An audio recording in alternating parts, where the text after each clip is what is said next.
Hello, everyone. It's good to see you again. And for those of you who have not been following us, we just finished having a very interesting discourse with a very, very interesting guest, Dr. Tony. I will advise, if you didn't follow that broadcast before you make your comment today, maybe you should go take a stepping of that, stepping or whatever. Okay, go take a sneak preview into what he discussed, so that you can have you know an understanding of what kind of question you're going to ask. All we're going to do, my job is totally cut out for me, and just to ask your reaction to what he has said, and then we can expand on that or close in on that, or maybe just end the show when that is answered. But you're welcome, and I will go ahead and invite people in. I will not want to waste much time since this is an abridged version. I see my brother Tony is right behind. I see Femi. I see Bob Chisco. I thought I saw Kenneth somewhere here. Okay, but you are welcome. We had a very useful time. And throughout when he was talking, I was laughing because some of what he has said, some of what he has been saying, is what some of us have said here, but we were attacked and called all kinds of names. Especially when he was answering the question on if Nigeria has been Islamized, and I said on this panel there are four basic indices that you look at to know whether a country is Islamized or not, and all those four have been taken. And he has also alluded to that. Whether that is true or not, whether that is his opinion or not, time will tell. You are all welcome. Also, he touched on almost every hot issue right now in Nigeria, especially the one of Uromi. And that's you see, my challenge here is this, and I don't want people to misquote me. My challenge here is this: every life matters. If people are being, untimely sent to go and meet their Heavenly Father, and you don't make any, no qualms about it, and then certain individuals, the same thing happened to them, and the whole nation is called to on alert, one begins to wonder, is one person's life more important than the other? One begins to wonder. So that is what we are cut out to discuss today. And so as you begin to sharpen your ideas and whatever you want to contribute to it, I'd like you to listen to a very young, beautiful lady whose song is merely advising us, Okudili, onye keria. Listen to her, and then we'll come back and discuss. Okudili, nye kelani yo. Olisa malugo mkoye nemenenua. Okudili, nye kelani yo. Chukuna malugo yo biadi yo cha. Agaranya chogo kowe bili, agaranya chogo kowe rienio. Owe chuku bezie chuku. Nuche chukwa busigi fege meo, nuche chukwa busia ifege meo. Ni fosolo ne ase alibazie. Oboye bebe agaranya muliba, oboye wuru agaranya mebibe solea, mano agaranya mua, oboye afiozie ni pakwa. Agaranya chogo kowe bili, agaranya chogo kowe rienio. Owe chikubezio lisa. Kodili ma, kodili bemo, kodili wakema, kodili wanima. Naino kwane we beluge beluo. Kodili ma, kodili bemo, kodili kemo, kodili heyo. Ibedwe me wanem, nikadiezi bohimo.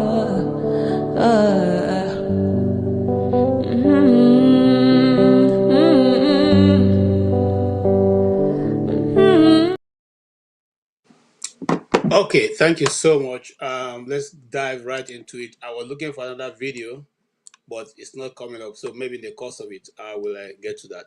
Yes, Tony, can we hear your view on what you have heard so far from Dr. Tony? What's your view? What do you make of all he has said? I greet you, my brother KJ. Tony is a radical, because his uncle, his late uncle, had told me about him many years ago. He holds the title of Odogwu of Ibusa, which means Generalissimo.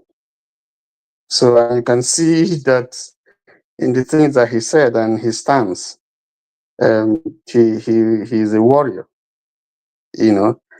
apart from that, this is an academician written over 12, 13 books, publications in a lot of historical journals, academic journals, and appearances, papers, and appearances here and there on various media. No doubt, this is a man who is firm, deliberate, and sticks to his opinion. I asked a question that I asked him a question that I thought bothered me over his answer.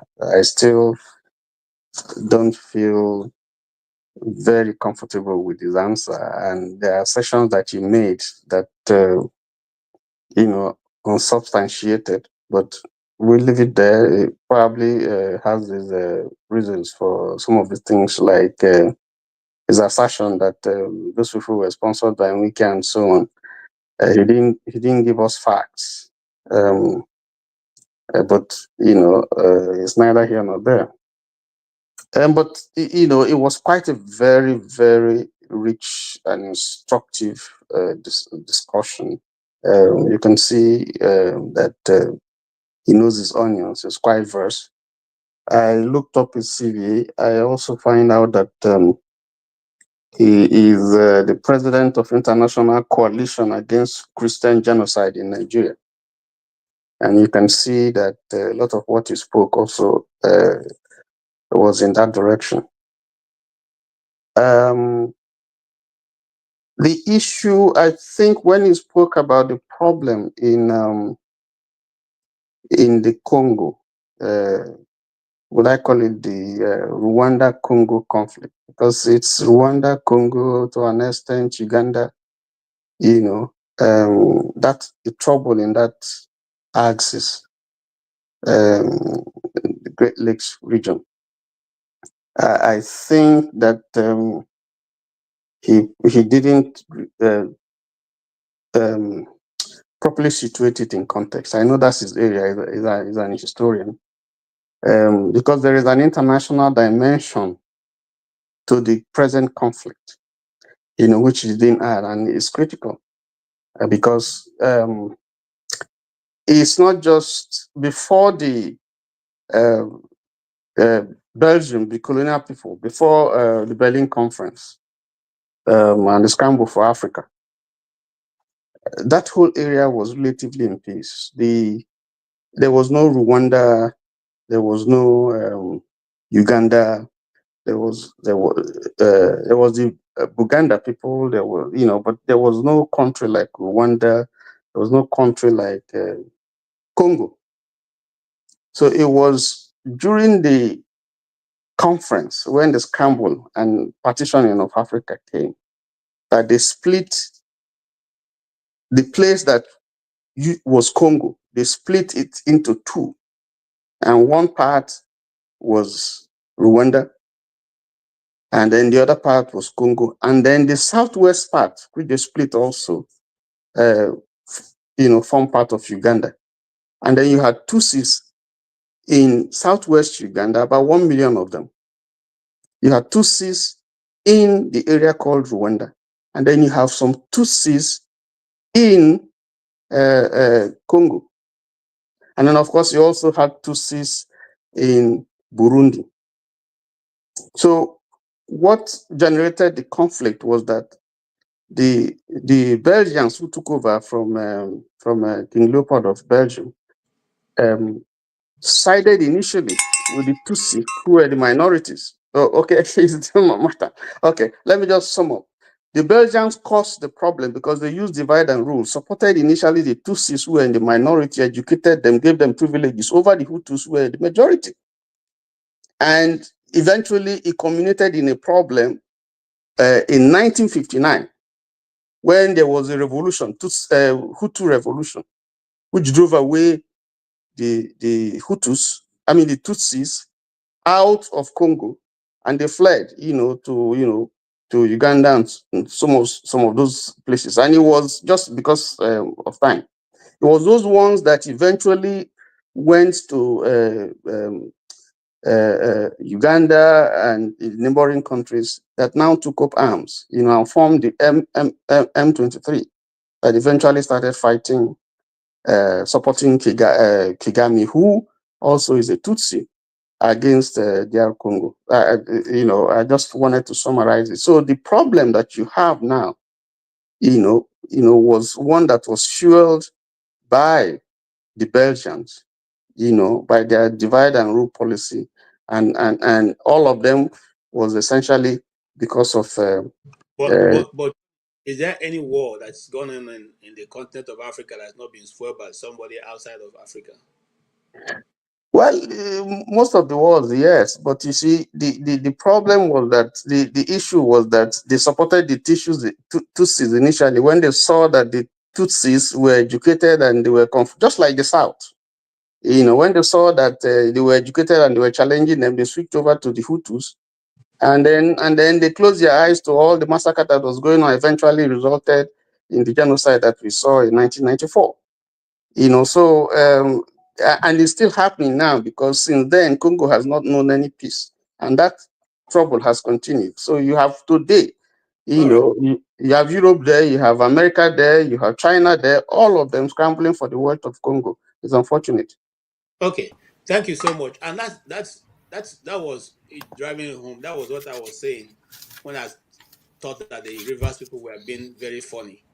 You are giving your wealth out because you cannot settle yourself, and now somebody who has no allegiance to you or to your cronies is not going to be the one dividing the yam. He has the knife, he has the yam. He's going to be cutting for you people at the piece he wants. And if you think that is better, well, I don't know what to say. Femi, yes, you heard him. What is your own take from what he had discussed? Do you really think, and then, Tony didn't touch on that, but do you think that, the way Nigeria is going right now, are we heading towards the late Bola Ige, once feared that Nigeria may go towards the direction of Rwanda? Yes, I am. Recall that there was an alleged report. We don't, even though now there's a dispute about what the source of the report was. Was it the CIA, the NSA, whatever, about Nigeria's unity and how it will probably have broken up in, was it 2014 or 2015? By 2014 or 2015. Now, 2015, it was Obama who made the comment. Right. So, but the way I like to look at it is, you've already said part of it, as if we don't know already, right? That even the DR Congo situation is just a replica or a mirror of similar situations all around Africa. Basically, it's just a big problem that is origin from even pre-Berlin conference, if you will. Now, something I found rather interesting was what I came across, I believe, about 2-3 weeks ago. I think I was watching a program on Al Jazeera, and I wonder if he's a professor or she's just someone that's well-versed, or a journalist that's well-versed in that region as well. She spoke to the fact, and I actually went to do some research, where Uganda actually plays a large role, alongside Kagame, especially in the situation of Rwanda. And see the picture again. It's not new to us. It just shows you in a microcosm of how the West plays this roulette game with their proteges in Africa, amongst the African countries, so that if at any given point in time you're not kowtowing to the strings of the puppeteer, the Western countries, they find a way to remove you, or they eliminate you anyways, like they did to what's the name of that Zairian guy that was acidified. Now, away from again, just to your point, the other reason why I said I kind of like, even without knowing about Bola Ige's assertion, we have all the elements to have erupted. I don't know if it's just God, whether it is whatever our prayers are still keeping. I do not know what it is, because when you look at it critically, why is it that even take Igbos, take Yoruba, take any ethnic group you want to take, maybe aside I don't want to say maybe the Fulanis now. Why is it that even amongst the Igbos, as an example, and I'm not limiting to the Igbos now, it's just because of some of what our guest said, you also have certain people who go against the interests of the Igbo as well, who play along with the same people who are supposed to be the oppressors. That thing, it kind of like bothers me, because that's the same way I look at my my own ethnicity as well. We have them in abundance too, such that, like I always tell people, even some of my cousins, we have disagreements about certain things that happen. I'm like, whenever just because your own person is there today, even when they're doing certain things that may not necessarily be to your own interest, you look away because it's Yoruba. I don't even necessarily want to think of him being a Muslim or Christian now. Just that ethnic part alone kind of irks me. I understand the sentiments, but why is it that it is difficult for us to call out certain people that also encourage wittingly or unwittingly some of these things that we complain about? Because it doesn't help at all. It does not help. Now, in addition, there was a part of remember I had some question, because I think Lata, he has a way of beating people sometimes. He was calling me out on the fact that I keep talking about this Palestinian-Israeli thing. The only reason why I do that sometimes is because I try to relate what happens in other parts of the world, even in America, what's happening right now, depending on what side of the divide you choose to be. I try to relate it with our own local events, because whether we like it or not, we do not live in isolation. Whatever is affecting maybe America, maybe not America sometimes, whatever is happening in one part of the world has a way of affecting what happens in other parts of the world. So I mean, basically, maybe as a way of rounding up now,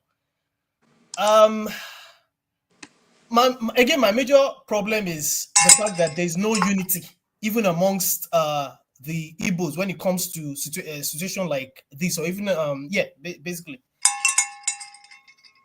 All right, thank you so much, Femi. I was avoiding using my bell because somebody is shouting me that I even have a bell. Okay, the last statement you made, I would come back to take you on that, because I feel a bit concerned when it's all the Igbos are always acting to work in unity with one another. Other people can have so many groups. Nobody asks them to all coalesce together. But if the Igbos have different groups, it becomes a general problem. It means the Igbos are not together. But that's not what I'm discussing today. We're trying to open the space. And that space is what doctor has thrown on the ground with many of his numerous publications. And sometimes I don't know, I'm coming to Chim before I come, because I think Chim came first before the other guy. Now, many. AJ, please. Sorry, let me just retract something. Not retract, but let me just respond to something. I was only speaking to the Igbos based off of what he was speaking about. Okay. There were something, but okay, generally, it's quoted general. Yeah. Mm-hmm. Okay, I quoted wrong. Now, this is okay. I've lost my train of thought. All right. Yes. Let me just go to Chim. Chim, what will you say? Maybe while you're answering, I remember what I was trying to ask you before now. Okay. Sorry. Let me increase the volume of my. Just give me a second. I know the volume is low. No, we can hear you clearly. Yeah, but on my own side, I know it's low. I've just increased it a bit. All right. So I think I didn't. The plan wasn't to call in, especially when Rudolph was in. I just wanted to listen, which I did. I listened to everybody who responded and spoke to him and all that. What I would say is that it's good to get these kinds of people and hear from them. People who have had a close shave with the oppressive system we have in Nigeria. You see, recently I came to a realization that the people who are a problem in a society often are in denial that they are the problem. And the people who have gotten into government, and to be honest with you, I'm not going to even say Fulani or Yoruba or whatever, or Igbo. We have a common problem. There's another forum I belong to that one of our guests reached out to me and put me into. My ears have been full staying in that group. And this is predominantly 99% of the people on that group are in diaspora. And specifically, it was Dele Ogu that put me in that group. You will be surprised at the magnitude of people of Nigerian extraction abroad who want Nigeria to be dismantled. You will be shocked. Yeah. So, Chim, I'm not cutting your train of thought, but can you answer that? Just opposing some Americans who left America, felt Nigeria was a home place to build a home, went to Lagos and Abuja, bought land and built their houses, and now those houses and places are being demolished for no just cause. Nobody's coming to their rescue. Yeah, that's why I said, if you see my opening statement, I said that it's always refreshing to meet people like our guest, today's guest, who have had a close shave with the oppressive system. Do you understand? So these are our diaspora brethren who went home to supposedly in the name of Black solidarity. That's what it is. Because there are Blacks all over the world looking for places in Africa. They have money in the US, but they recognize that because of their history in the US, they're looking for a place they can call home, a predominantly Black environment. That's the truth. You see a lot of Americans returning back to places like, especially Ghana. Ghana has benefited immensely from, a lot of African Americans who want to go back to Africa. Even those of them who really don't even have true heritage to Ghana, but just feel Ghana is more welcoming for them. You see, what's this popular talk show guy? Even Rita Mali has been living in Ghana for over 20 years now. Yeah, 20 years. This other popular one, the guy who used to be he hosted Miss World one time and made a mistake. Popular guy we all know. I'm trying to remember his name. He recalled the wrong winner and he corrected it. That's what I want to use to remember him. You know him, and lots of others. But you see, what this guy once our people get into governance, you mean Steve? You mean Steve? Steve. Yeah. Steve, thank you, my brother. Steve. Once our people get in, there's something that majority of people who have gotten into governance, that governance structure. Because isn't it surprising to you that the current president we have, just 10 years, 15 years back, was not an apostle of Nigeria? Was not an apostle of keep this system? At what point did he suddenly change his mindset? Gotten in, and actually is even doing worse than every other person. So I think, because of the way we are heading, we're not going to be able to attract some of those people. And then the ones you've mentioned who have gone home and had this horrible experience. I'm going to go back and spread the word. Don't go to Nigeria. Don't go there. Better go to Ghana, go to Sierra Leone, go anywhere, go to Southern Africa. Go, but you see that one in the middle? Don't go there. It is truly a trigger point. Exactly the way it is at that level where it is in Africa. It's a trigger point. So the point I want to make when it comes to the host is that his experience is quite telling. Just picking up and then suddenly the system wants you gone. And I worry that some of the persons they used to accomplish this in the system, whether it is in the DSS or in the police or in the army, sometimes I wonder what kind of persons are they? What kind of mindset do they have? Are they saying that when Nigerians speak up, that the things Nigerians are saying, we run a Gestapo system in Nigeria. We run a those who people come here to criticize Trump, criticize the American system. Nobody is picking you up. Nobody is picking you. And you know the funny thing is, Trump will come and go. The next person will come. The next person, if let's assume Trump has done horrible things, the next person will have done everything. Use his executive order and change it. And still, but the basic principles on which America runs will remain the same. It doesn't change. It remains the same. There's fairness. There is AOC can come out openly and advise illegal immigrants on how to evade ICE. Nobody's going to arrest her. Even though seemingly you may say what she's saying is against the state, nobody's going to arrest her. You will see a mayor in Chicago say he is against the government of Trump. Nobody will go against him. Do you understand? They will all differ on principles and methods, but America remains the same. Trump will come and go, the next person will come. And after him, the next person will come. So basically, not to take you away from our issue, which is that is Nigeria going to be, has Nigeria been Islamized? Do you think, are you in line with what Obasanjo said, that democracy has totally failed in Africa because of local content? Will you see it in that direction? Yes. So okay. So you know, the truth is, it's painful. And when how can we manage it? How can we bring it to what we want? And I say this bearing in mind that the agents that are supposed to correct the system are the ones themselves who have the power. So in other words, the Nigerian people, once you vote, you are helpless. You can't bring any change. We can't even go ahead now and say we don't want two houses of assembly. If the Nigerian people say that, because he has to go back to the assembly to approve it. So that's why I'm asking the question. Do you think we can make a difference or can change the status quo if we, the Nigerian people, say we don't want that anymore? Okay, so here's the thing. Ordinarily, it's not supposed to be down to one man. It's supposed to be that germane, if majority of the people in different wards, districts, senatorial, whatever it is across the country, seem to hold the same common ground that we need a change in the constitution, or we need something to go. Maybe they say we don't want to have a bicameral legislative system, want to have a unicameral. It's supposed to be that you would listen to the majority of the voice of the people, you put it to a vote, and if it's clear that you see that majority say they want that change, then the government has no choice than to carry that out. But you and I know that that's not the way Nigeria is run. Nigeria is run on an elite consensus.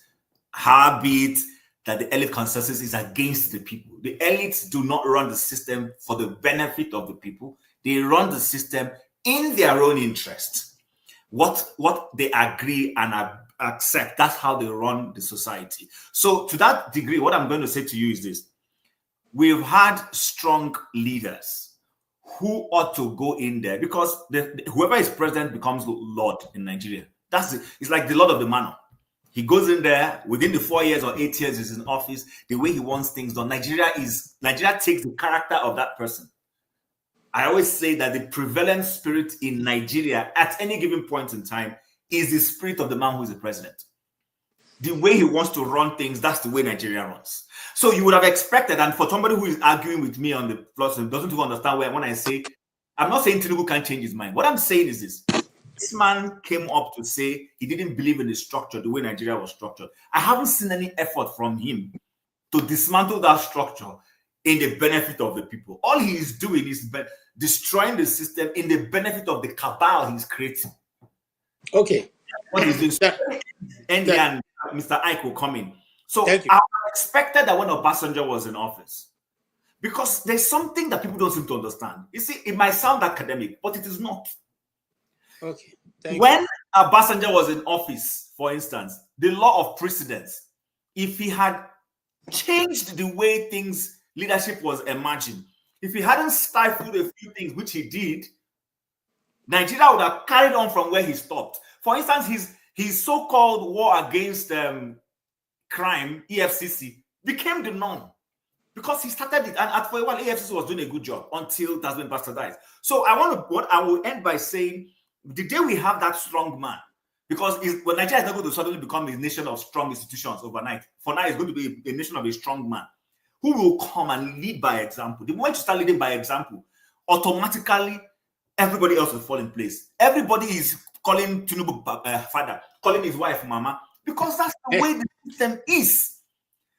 But if they go in there and say, don't call us mama, don't call us papa, and encourage each state people to be bold to speak, it suddenly becomes the norm of the society. That's what we don't seem to understand. That's how you grow a system. Thank you. Thank you, Chim. Thank you so much. Yes, I've been itching to come to Ike because he's a church leader, and I want to find out from him why people like him in high positions with great numbers of people are not able to speak out for their sheep.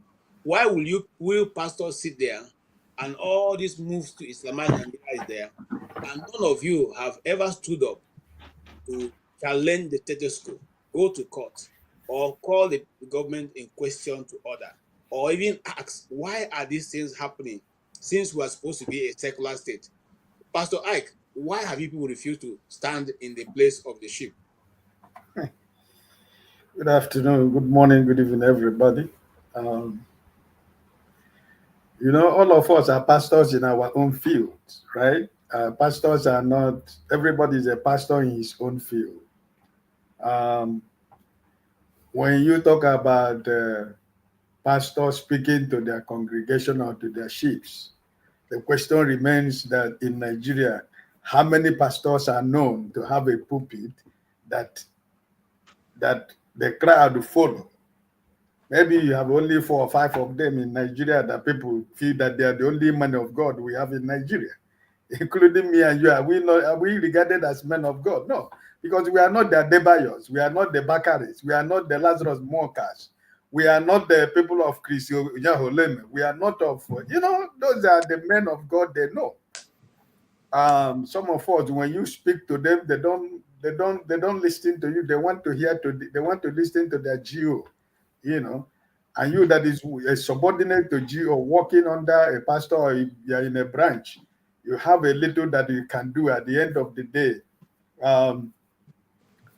Some of us who believe in practical Christianity, some of us who believe in speaking the truth in the pulpit, you find out that sometimes that men of God will avoid you to come and minister in their church because they know what you're going to say is going to erupt the church. So sometimes you are denied the opportunity to minister in a church, right?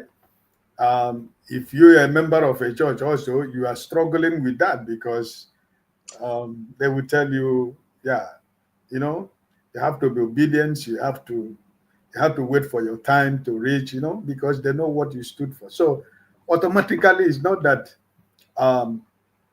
the followership of men of God, majority of Nigerians are not serving God, but they are serving the men of God.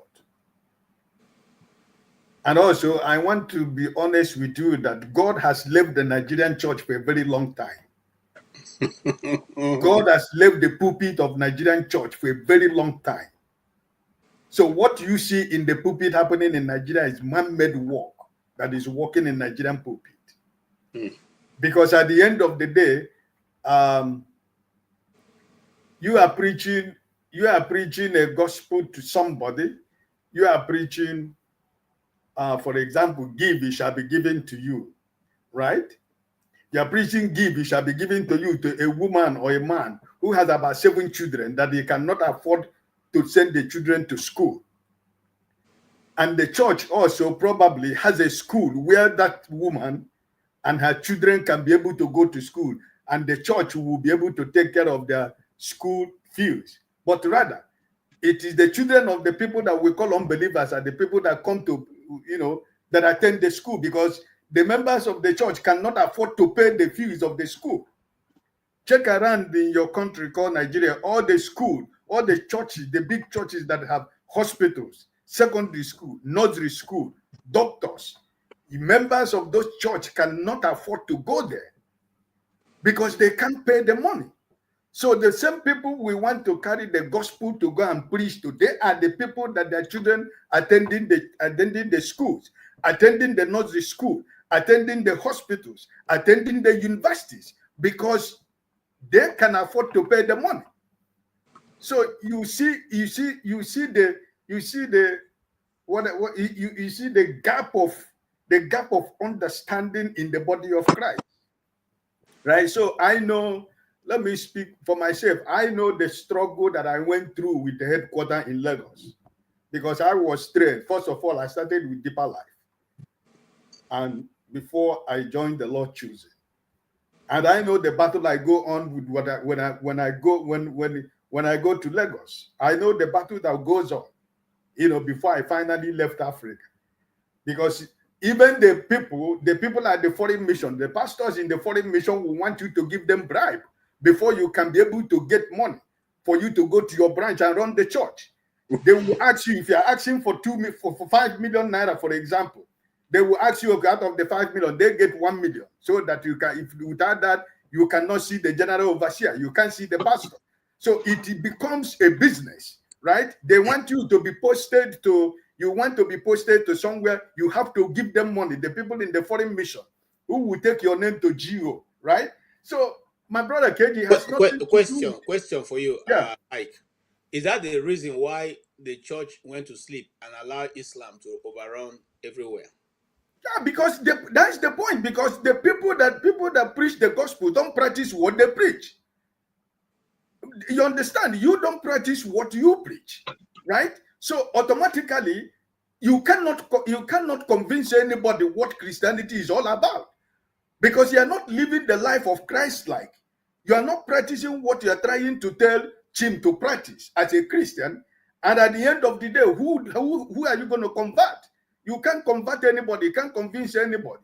So the point remains that, as I said, that God has left Nigerian church. Everything that we are doing is the power of man. You understand? And it's a fact, because at the end of the day, how many Nigerian churches today do you hear when they preach about heaven and hell, or they preach about righteousness and holiness?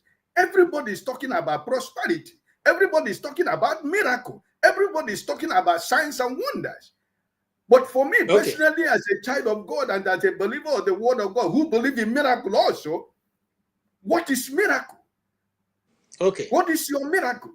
Your miracle is when you believe the word of God by faith. Your miracle is that miracle does not come when every morning I know I have the opportunity to go and look for work, and I sit in my house and waiting for miracle to come from nowhere. You cannot get miracle when you don't practice your faith. You have to take a leap of faith. You have to take a step to be able to attract your miracle to yourself. Right? Thank you so much. The other miracle that come, there are other miracles that is a favor of God, which Tim can decide now to say, okay, listen. Wait, let me land with this. Okay, land, please. Which means that Chief can decide that KJ, let me just bless you. There's no connection, there is no contact, there is nothing. But I just want to bless you. Those are the miracles. Those are normal, that are supernatural miracles. But the miracle for you to be able to live, you have to take a walk to attract the miracle, because I cannot close myself inside my house, and I'm looking for contract at the government office. How am I going to get the contract if I don't take a walk, if I don't make a move? Okay, thank you. I appreciate that. And someday we will discuss these issues of miracle.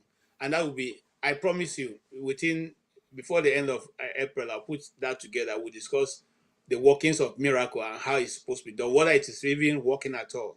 So we all can understand and be on the same page. I'm coming to Richard. And Richard, the question I have for you is, should we just drift into becoming an Islamic nation so that everybody can rest, so that people's life can also be preserved? Which is better? Do we drift into that, or do we just keep fighting this losing battle of, the government is not taking care of its citizens, and when laws are taken into the hands of the people, the government turn them as having been evil. Now, I'll give you an example. Bearing that in mind, with what we just discussed with Doctor some few minutes ago, President Tinubu has given a standing order that everybody who took part in that incident in Uromi must be fished out and dealt with. Now, but you remember that there are many other different pockets of communities that now nobody even lives there except Fulanis and their cows. No such order have been given. If you put all this together, how does it make you feel as a Nigerian? How do you respond to it? Yeah, once again, good evening, wonderful people. My brother, that's why I asked him that question. Because what is happening in Nigeria is that mostly the southern Nigerians, southern Christians, were too docile, were too cowardly, cowardice. That's what is happening. That's what is really, really draining us in the south. I lived in the north. Let me tell you, without northern Christians, Nigeria would have been Islamized. I agree. There are few, not really there are few, let's say 40% or 35% of northerners are Christians. Without them, Nigeria would have been fully Islamized. Igbo Christians, Yoruba Christians, the whole southern Christians, we are not serious. If you know who is called Pastor Ladi Thompson, he's a Yoruba man. If you have been following him, you know him? I know him very well. If you know Ladi Thompson, what this man has been talking about, violent Islam in northern Nigeria against Christians, and the Church of God in the south is just quiet. They are after building universities, hospitals, schools, private jets, while their fellow Christians in the north are being slaughtered. KJ, I lived in the north for many years. In fact, that's where I left from just to Holland. That's where I lived all my adult life in the north. So when you come about Islamization of Nigeria, and some people are saying it's not true, it's not possible, because those minority northern Christians are fighting vigorously. Do you know who is called Pastor Emmanuel Bosun? He's a Yoruba man too. I know Bosun. I have his. In fact, he was these are the people who are fighting for Christianity. Even I thank God for even Yoruba pastors. Very few of them. The Igbo pastors, they are just cowardly. They are just docile. They are just gullible. They do nothing. And they will tell you. Sorry, I'm not cutting you. We hosted Pastor Bosun, and I still have that his message. When that message came, we gave it footings in Nigeria. But majority of the churches we spoke with told us that we are just, this cannot be possible. It's not, it's not true. It's not this. This cannot happen. What about the prayer I've been praying? So today, Pastor Bosun has been justified. Because at the time he raised that alarm, if we had taken steps beyond just leaving it to individual small ministries, there will have been great difference. What is fueling it? And this is my opinion, and not necessarily the opinion of any other people. What is fueling it is that we are laid back, and we have nothing against Islam. Let's get it correct. For those people who are making comments, who may be Muslims here, we don't have anything against Muslims. We don't have anything against Islam. We are simply saying that Nigeria is a secular country based on the secular nature of it. Let everybody practice their religion how they want, where they want it. Exactly.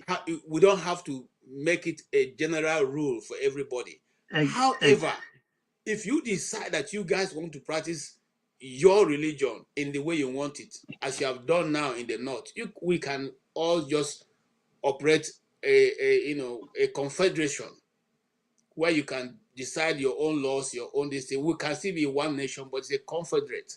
Everybody run their own this thing. Anyway, that's my opinion.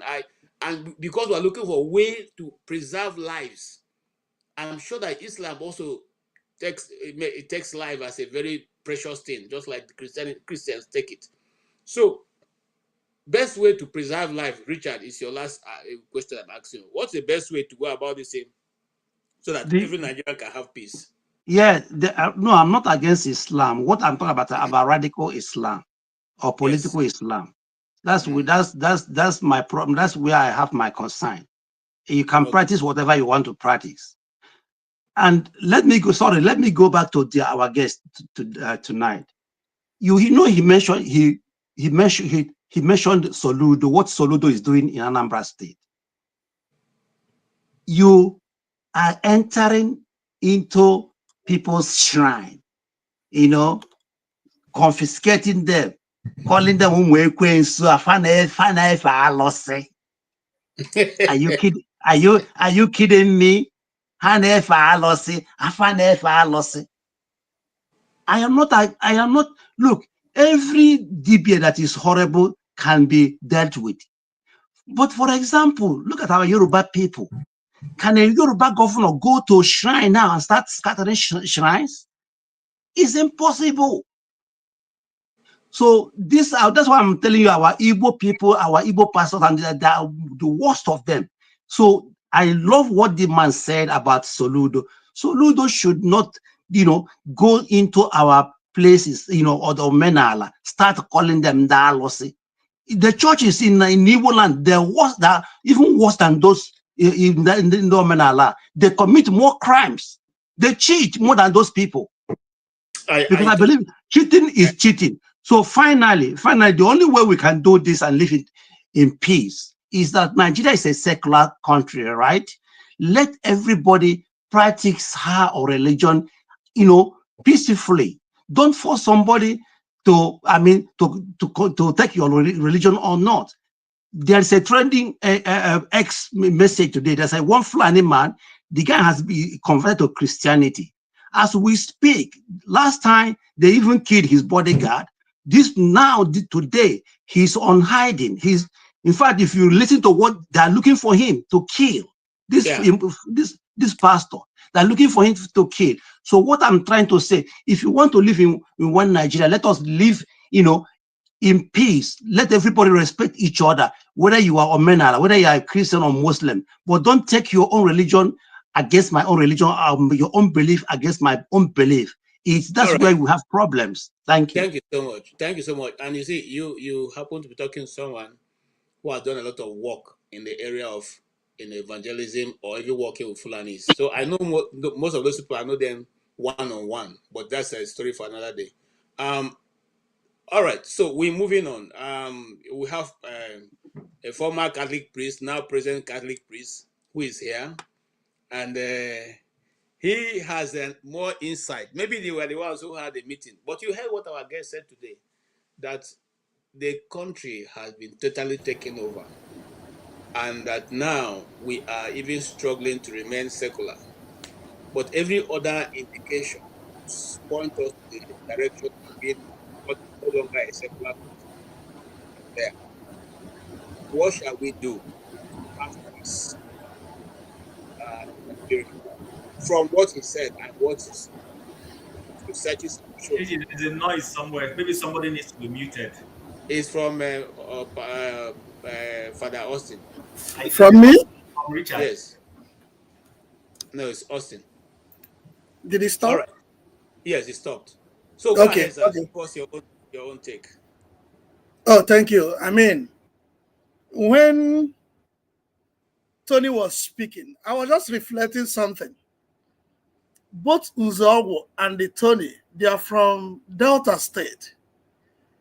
And they keep persecuting the Southeast. When they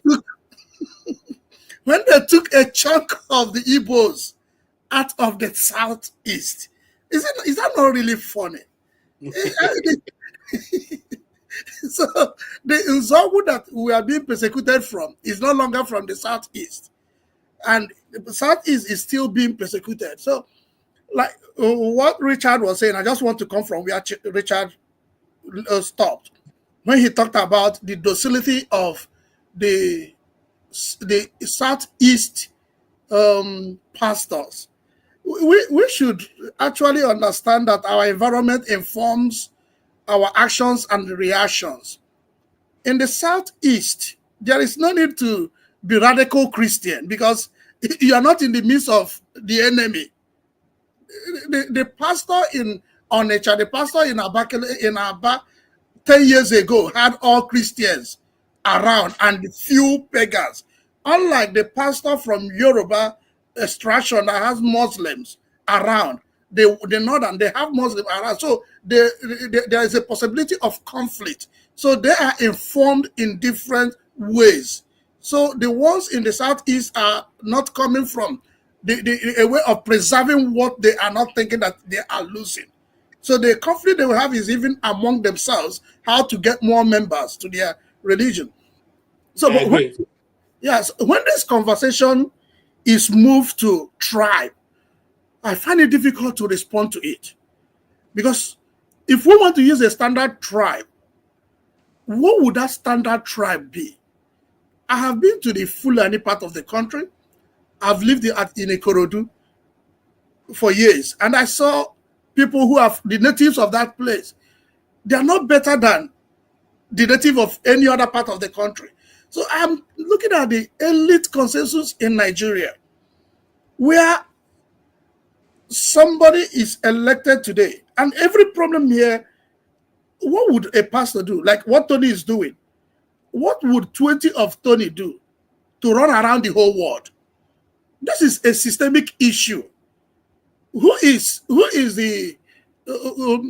I hope Gospel Ababe has been saying that he has altar in his house. That means he's a Catholic. Oshomole she also have altar. That means he's also a Catholic.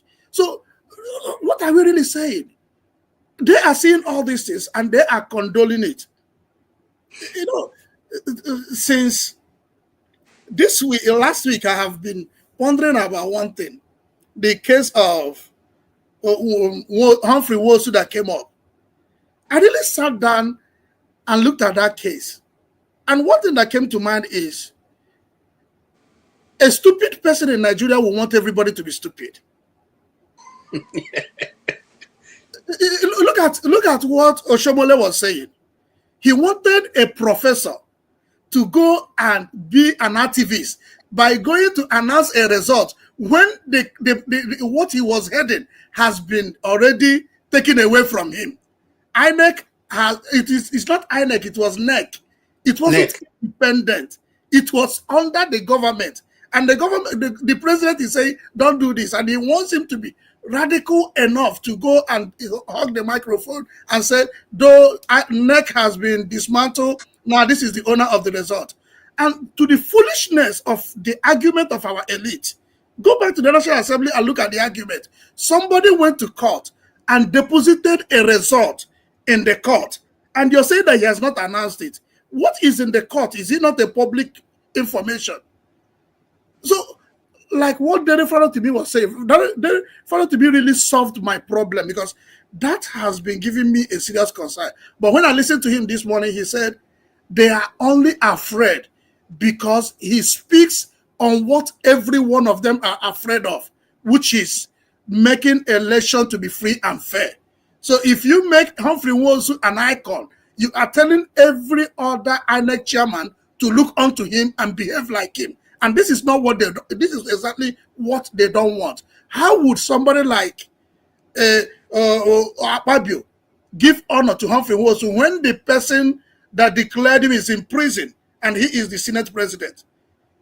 So this is exactly what we are saying. How would you say Oshomole should talk about Humphrey Wosu when the election he spearheaded in Edo State is in court, in shatters, and he is here condemning Humphrey Wosu? Look at the governorship election in Edo State.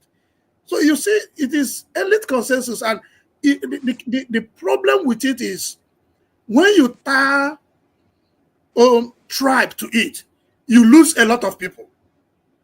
There are genuine people, there are genuine minds every part of the nation. But once you bring tribe, it is difficult not to bring tribe, especially when your tribe is the one at the center of the game. It's very difficult to tell an Igbo man, don't bring tribe into the conversation. But once you bring it, you lose innocent-minded people elsewhere. So, yeah, so our problem is elite consensus, and it's also a systemic. But the problem is like what Chim was saying. How do you really work on this system? That's the question. It is very, very difficult. That's the question I was throwing at you that you are trying to run away from. Yeah, so the way to work on the system. You are the Catholic priest, Okay, yeah. I don't know whether you're still a priest or you have stopped, but once a priest, always a priest. Oh, no, I'm a priest. I just finished I can still say my Hail Mary full of grace. I can see the fight, even though I'm no longer in the fold. So how do we now provide solution? Because if you ask me, as KJ, I gave up long time ago, like I said, because at the level of tribalism in Nigeria, we have passed the threshold where issues would have been taken care of. Yeah. Now, once government fail to act in a certain way, it becomes more difficult as the years go by. Now, we have criminals in the highest offices in the land. How do these criminals accept that the good will be done for the rest of the country? That's the problem. That's the challenge we need to answer. So two things are there. For me, a Catholic priest, and other Christians, we believe in the God of Moses. If he can continue to harden the heart of Pharaoh, so that the Pharaoh, who is now our leaders, they will continue digging the hole. Because if you look at let them keep what they are doing. Look at the last 2 months. See what is going on in leadership. Everything is cracking down. Every day, one mess. Every day, one mess. Look at what is happening in River State. So they will get to a dish that they were unable to. It will be easy for the few who are genuine to just add a little sand and cover all of them. That is a solution, which is a faith-driven solution. Or tomorrow, just think about it. Just think about tomorrow. 50 million Nigerians will be like, we want to vote one person. And they vote this person. And this person comes up and say, oh, Yaradua, the way I came in is not, I want to fix something now. And he will not die on the seat. He lives 4 years and able to make something and get another 4 years. That is the only way we can go. Because if we go down to the dish, it is easy to close it and begin again. Or something happens. Or the God that answered Abacha's prayer, for those who believe that Abacha's situation was a blessing, that Abacha died on the seat and something happens and some other person emerges. Just imagine if Osibanjo had become the president of Nigeria. If Buhari had not completed the 8 years and Osibanjo took over from him, maybe we wouldn't have been where we are today. So these are hypotheses you can come up with. Thank you. Thank you so much. Let me move to Bob Chisco. Bob Chisco, you have heard our guest, and he has made a very, very, in fact, I enjoy listening to him. He was very apt. I thought that I'm one person who have, waka and have run some dangerous, the water I have run is nothing compared to what he has done. In fact, because I have passed those places that that we're talking about. So some of those places, just like you said, the northern part of Nigeria don't have border. In fact, you even have, when I cross through Sokoto to Mardi, I had to wait at the border for the wife of the immigration officer to go and call her husband from the farm, who came to give me, because I wanted a stamp on my passport. So he came and said, why didn't you just cross? I said, no, in journalism, you want to be sure that when you go run into trouble, they don't say you cross illegally, because anything can happen. So I want you to stamp it. So he stamped it and thanked me for even waiting for him. He wasn't even wearing his immigration uniform. He came from his farm with his body, So why I'm saying that to let you know how to move in the north from state to state, even across the borders. Is so easy. Vis-a-vis when you have to move from Lagos to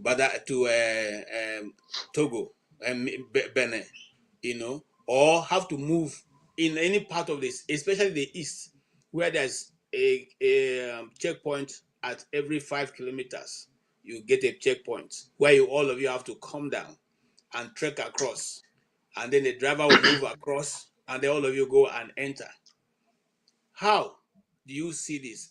Is there a way that we can remedy the situation in Nigeria? Do you see any way forward? Thank you, KJ. Thank you, fellow panelists. Can you hear me? Very clear. Okay. Yeah, when I was listening to, though I came late, but I was able to follow up on some of the things he was, talking about. That man has really crisscrossed the length and breadth of Africa. Honestly speaking, I was sure that when he was mentioning all the West African countries he visited, with all the itinerant risk involved, you see how he was saying that his life was at risk. He was threatened in this area. He had to cross over to this one. Then I counted almost 8 countries he mentioned in Africa before he finally found himself in is it Palestine or where he called me? In fact, my brother, Philippines, yeah. You see, all these things once more borders on why we have found ourselves in this enclave called Nigeria. Unfortunately, the country we all hoped to see had gone down beyond our expectations, and every year it keeps getting worse. And I still go back to say it is all about the recruitment process of our leaders, because many would believe that the problem of Nigeria still remains the problem of leadership, though not everybody will buy that. Some will say Nigeria was never meant to be one, that the British, they knew what they did, because of the resources that are bound in the country. They purposely put the northern and southern protectorates together, where they know that even when they know that oil and water cannot meet, they have to fuse us together, say, go and kill yourselves. On the issue of movements in Nigeria, I tell you, it has never been so palatable, especially within the past 10 years. Because it was under Buhari, the man I call a colossal disaster, the destroyer, the man who destroyed Nigeria. And when this one that said that it was his turn, Mr. Balabulu came in. So many people who said he was going to do better than Buhari, they are now disappointed beyond their expectations that the insecurity we saw under Buhari has continued. When you talk about movement in Nigeria, I can't even remember when I traveled in Nigeria, except when I did my youth service in 2004 in Kaduna. You could close your eyes and go anywhere. Today, if you give me 5 million naira, if I'm in Nigeria, and you tell me to go back to the place I served in Kaduna South, Kafanchan, Kaura. That time, you go to the train station, you go to Igbo community, you go to everywhere in Kaduna South. But today, that same place I served, there has been war. Fulanis have ransacked the place. They killed so many people in Kagoro back then. A community called Manchok, at the time they all ran into the bush. Why am I saying this? This is as a result of what? The bad leadership that has refused to provide adequate security for the people. So people are now afraid in Nigeria to move around. You see a poor man who... Sorry, Mr. Bob, is it that Nigerian have failed to provide security, or the government don't want to provide security? The Because, government. okay, The government. yeah, because I want us to put it in, because if the government cannot provide security, are they giving communities the opportunity to provide their own security? Thank you. Thank you. You see, let me just use this Edo incident that happened on Friday. You know, after that, and following the narratives of some people, that this guy said they were heading from Port Harcourt back to the north. And now, all the way from Port Harcourt, you arrive, arming yourself in a truck in Edo State. And you know, these people, within the past 2 months, these people have suffered great losses of their kids and kin through the hands of these Fulani herdsmen. You see, now, they complained. They were not being heard. They cried. They carried their dead ones, to the extent that they felt that, I think, we have to provide our own securities, and they have to form vigilantes. And from the news we heard, it was these vigilantes that said, okay, since the government cannot protect us, let us protect ourselves. If you can't protect us, I will protect myself. And that was actually what led to what we saw. You see, people that had been killing your own people, and suddenly you see them with ammunitions. I don't support jungle justice, but our people will say, yeah, because you never can say this is actually where they were going. If you had let them to pass, you don't know where they will end and offload all those ammunition. Unfortunately, it all ended that way. Now you see the threat coming from the north. They have now transgressed to ethnic profiling, to the extent that I heard some Igbo people in the north have been threatened to leave the north. And if I'm an Igbo man in the north and I'm still staying in the north by now, that means I don't love my life. Because you know how these people behave. The next thing now, you wake up very early in the morning, or even in the middle of the night when you are asleep, they come and burn your house. And when you try to escape, those of them standing outside they'll machete you to death. So this country, honestly, as I'm saying, it has become overwhelmingly clear that governments have lost touch with the realities on ground, that they cannot continue to provide for people. Those that has failed are still clamoring for 2027. Well, I don't want to say God will save us. Nigerians will save themselves. If government cannot save Nigerians, time shall come when Nigerians, going by what happened in 2020 through NSAS, maybe they want a repeat of what looks like NSAS to happen again in Nigeria. Yeah. So my brother, that is it for now. I don't know if I still have more time, because I will want to talk about. All right, no, you don't have time. Sorry. Okay. Okay. Why you took all right. But all right. Thank you. You've explained very well, and I like. Thank you. Yes, all right. Coming to the humble young man who is part of the Gen Z generation. Somebody is praising people here that people have a different view. So let's hear your view. Maybe your view will bring peace to the nation. What do you say concerning what the doctor had told us today?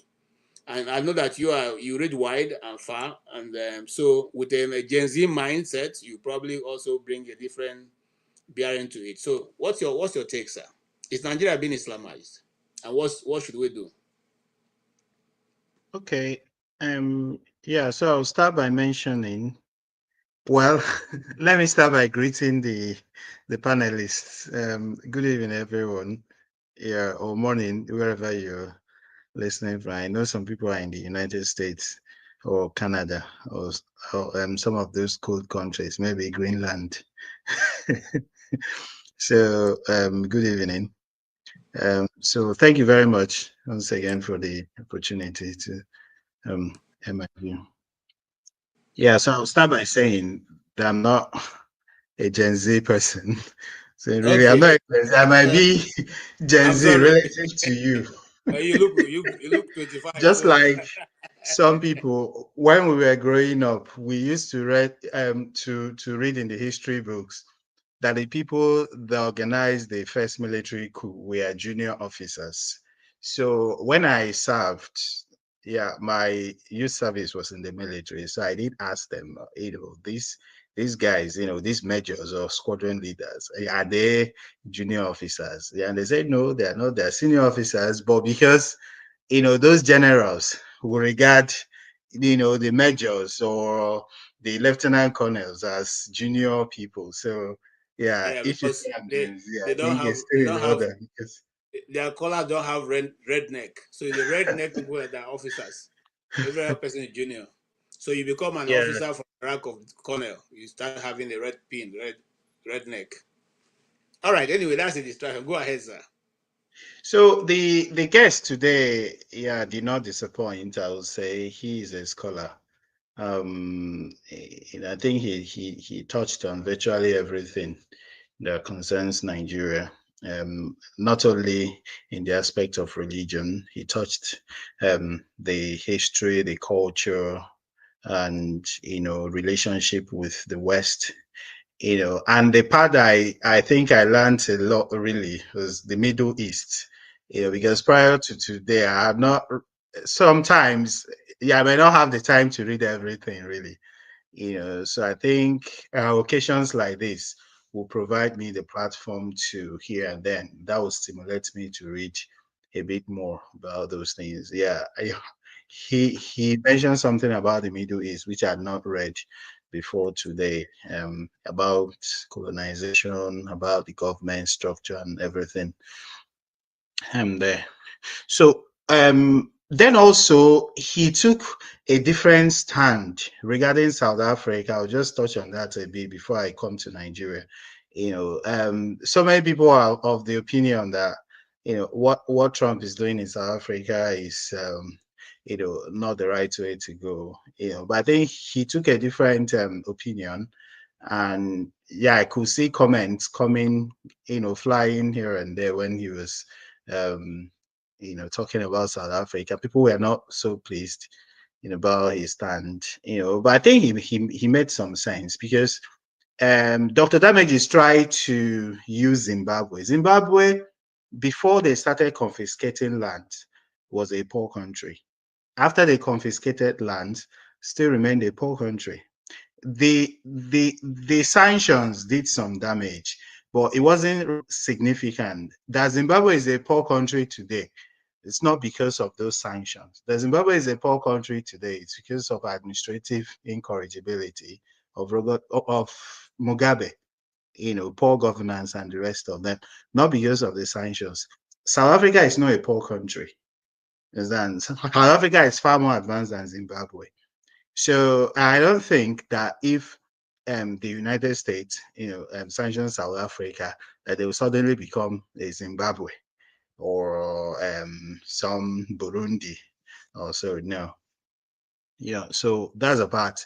The issue of whether the white South Africans, yeah, the Dutch people or the other guy that took the lands, whether it's moral, it's ethical, it's a discussion for another day, really. Yeah, well, I just wanted to say that those sanctions will not make South Africa become a Zimbabwe just because they are not on the same level. Zimbabwe was a poor country and those sanctions did not really significantly affect them. So coming down to Nigeria, the issue of tribalism in Nigeria, this is my stand about Nigeria. I have tried to draw a comparison between Nigeria and the Southern African countries, because a popular journalist, a popular investigative journalist in Nigeria has tried to, has tried to give this aphorism that Nigeria would be better as a united Nigeria, that people pushing for some kind of division, some kind of self-determination, that they are, very wrong. But the thing is that in Southern Africa, those tribes, let's say the Zulu, the Tosa, and the rest of them, they have some things in common. They have common ancestry, but you cannot say the same for the Urobo man and the Hausa man. They don't share the same cultural affiliation, same cultural ancestry, and the rest of them. So you have more ethnic nationalities in West Africa than you have in Southern Africa. So the nationalities in Southern Africa, they're sparsely populated. So they have more land. But in West Africa, you have more nationalities. Like in Taraba State, for example, you have more than 20 distinct ethnic nationalities, even far more than you have in the whole of Southern African region. So when people want to use Southern Africa or East Africa, those ethnic nationalities in East Africa, they have things in common that the ethnic nationalities in some parts of West Africa do not have in common.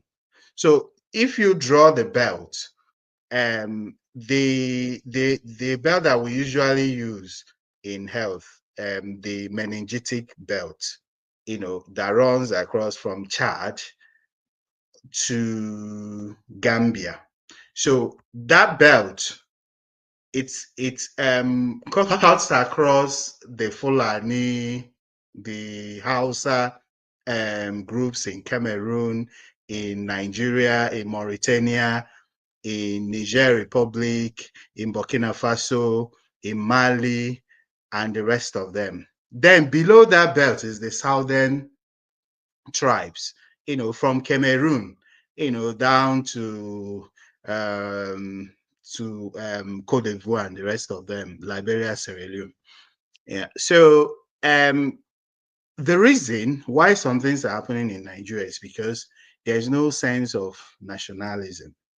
When you have that sense of nationalism, the Yoruba man, for example, say in Lagos or Ogun State, probably would not fight to protect something in Taraba State, just because he does not have that sense of nationalism, that something in Taraba State is part of what he should defend, for example. Whereas a British person in Coventry will fight to defend something in Colchester because he believes that that is part of the British asset, because there's that sense of nationalism. So you have different different nationalities. That's why you have these problems that are rising in Nigeria. So we have a generation coming up in Nigeria that will now ask, can we sit down to talk about how we are supposed to live in Nigeria? The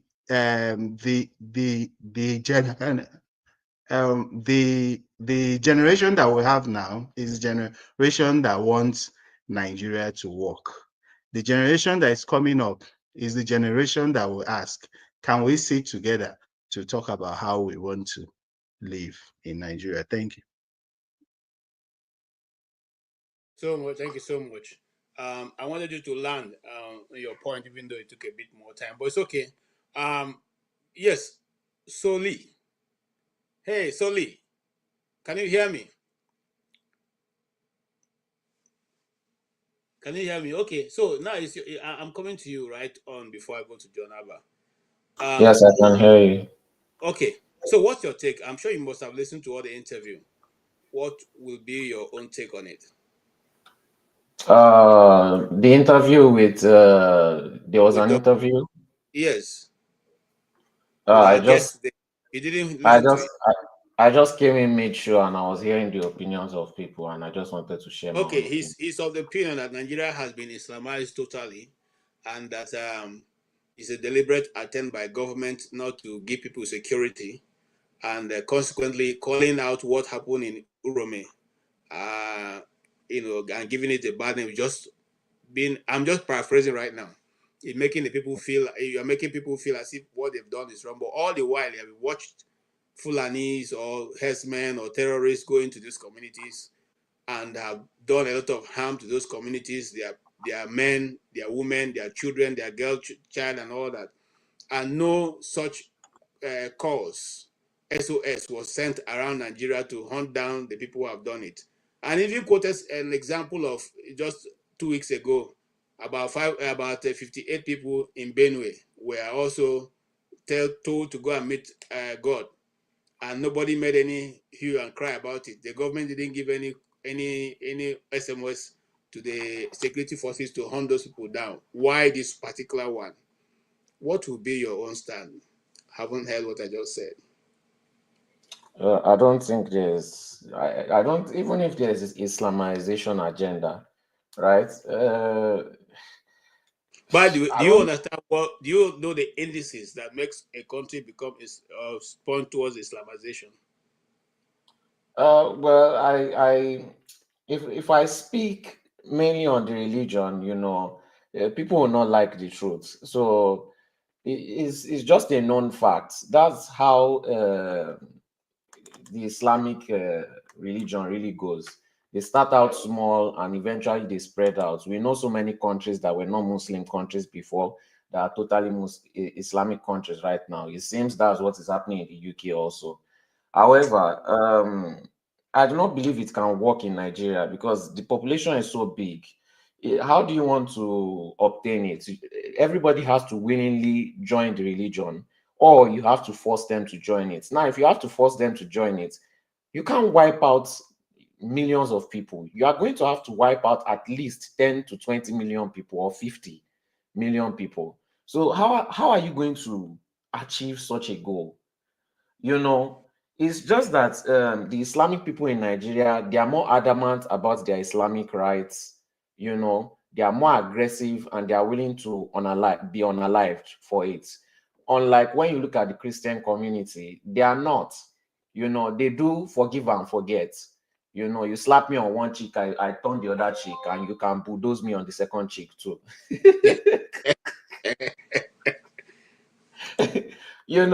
So it's just a difference in values.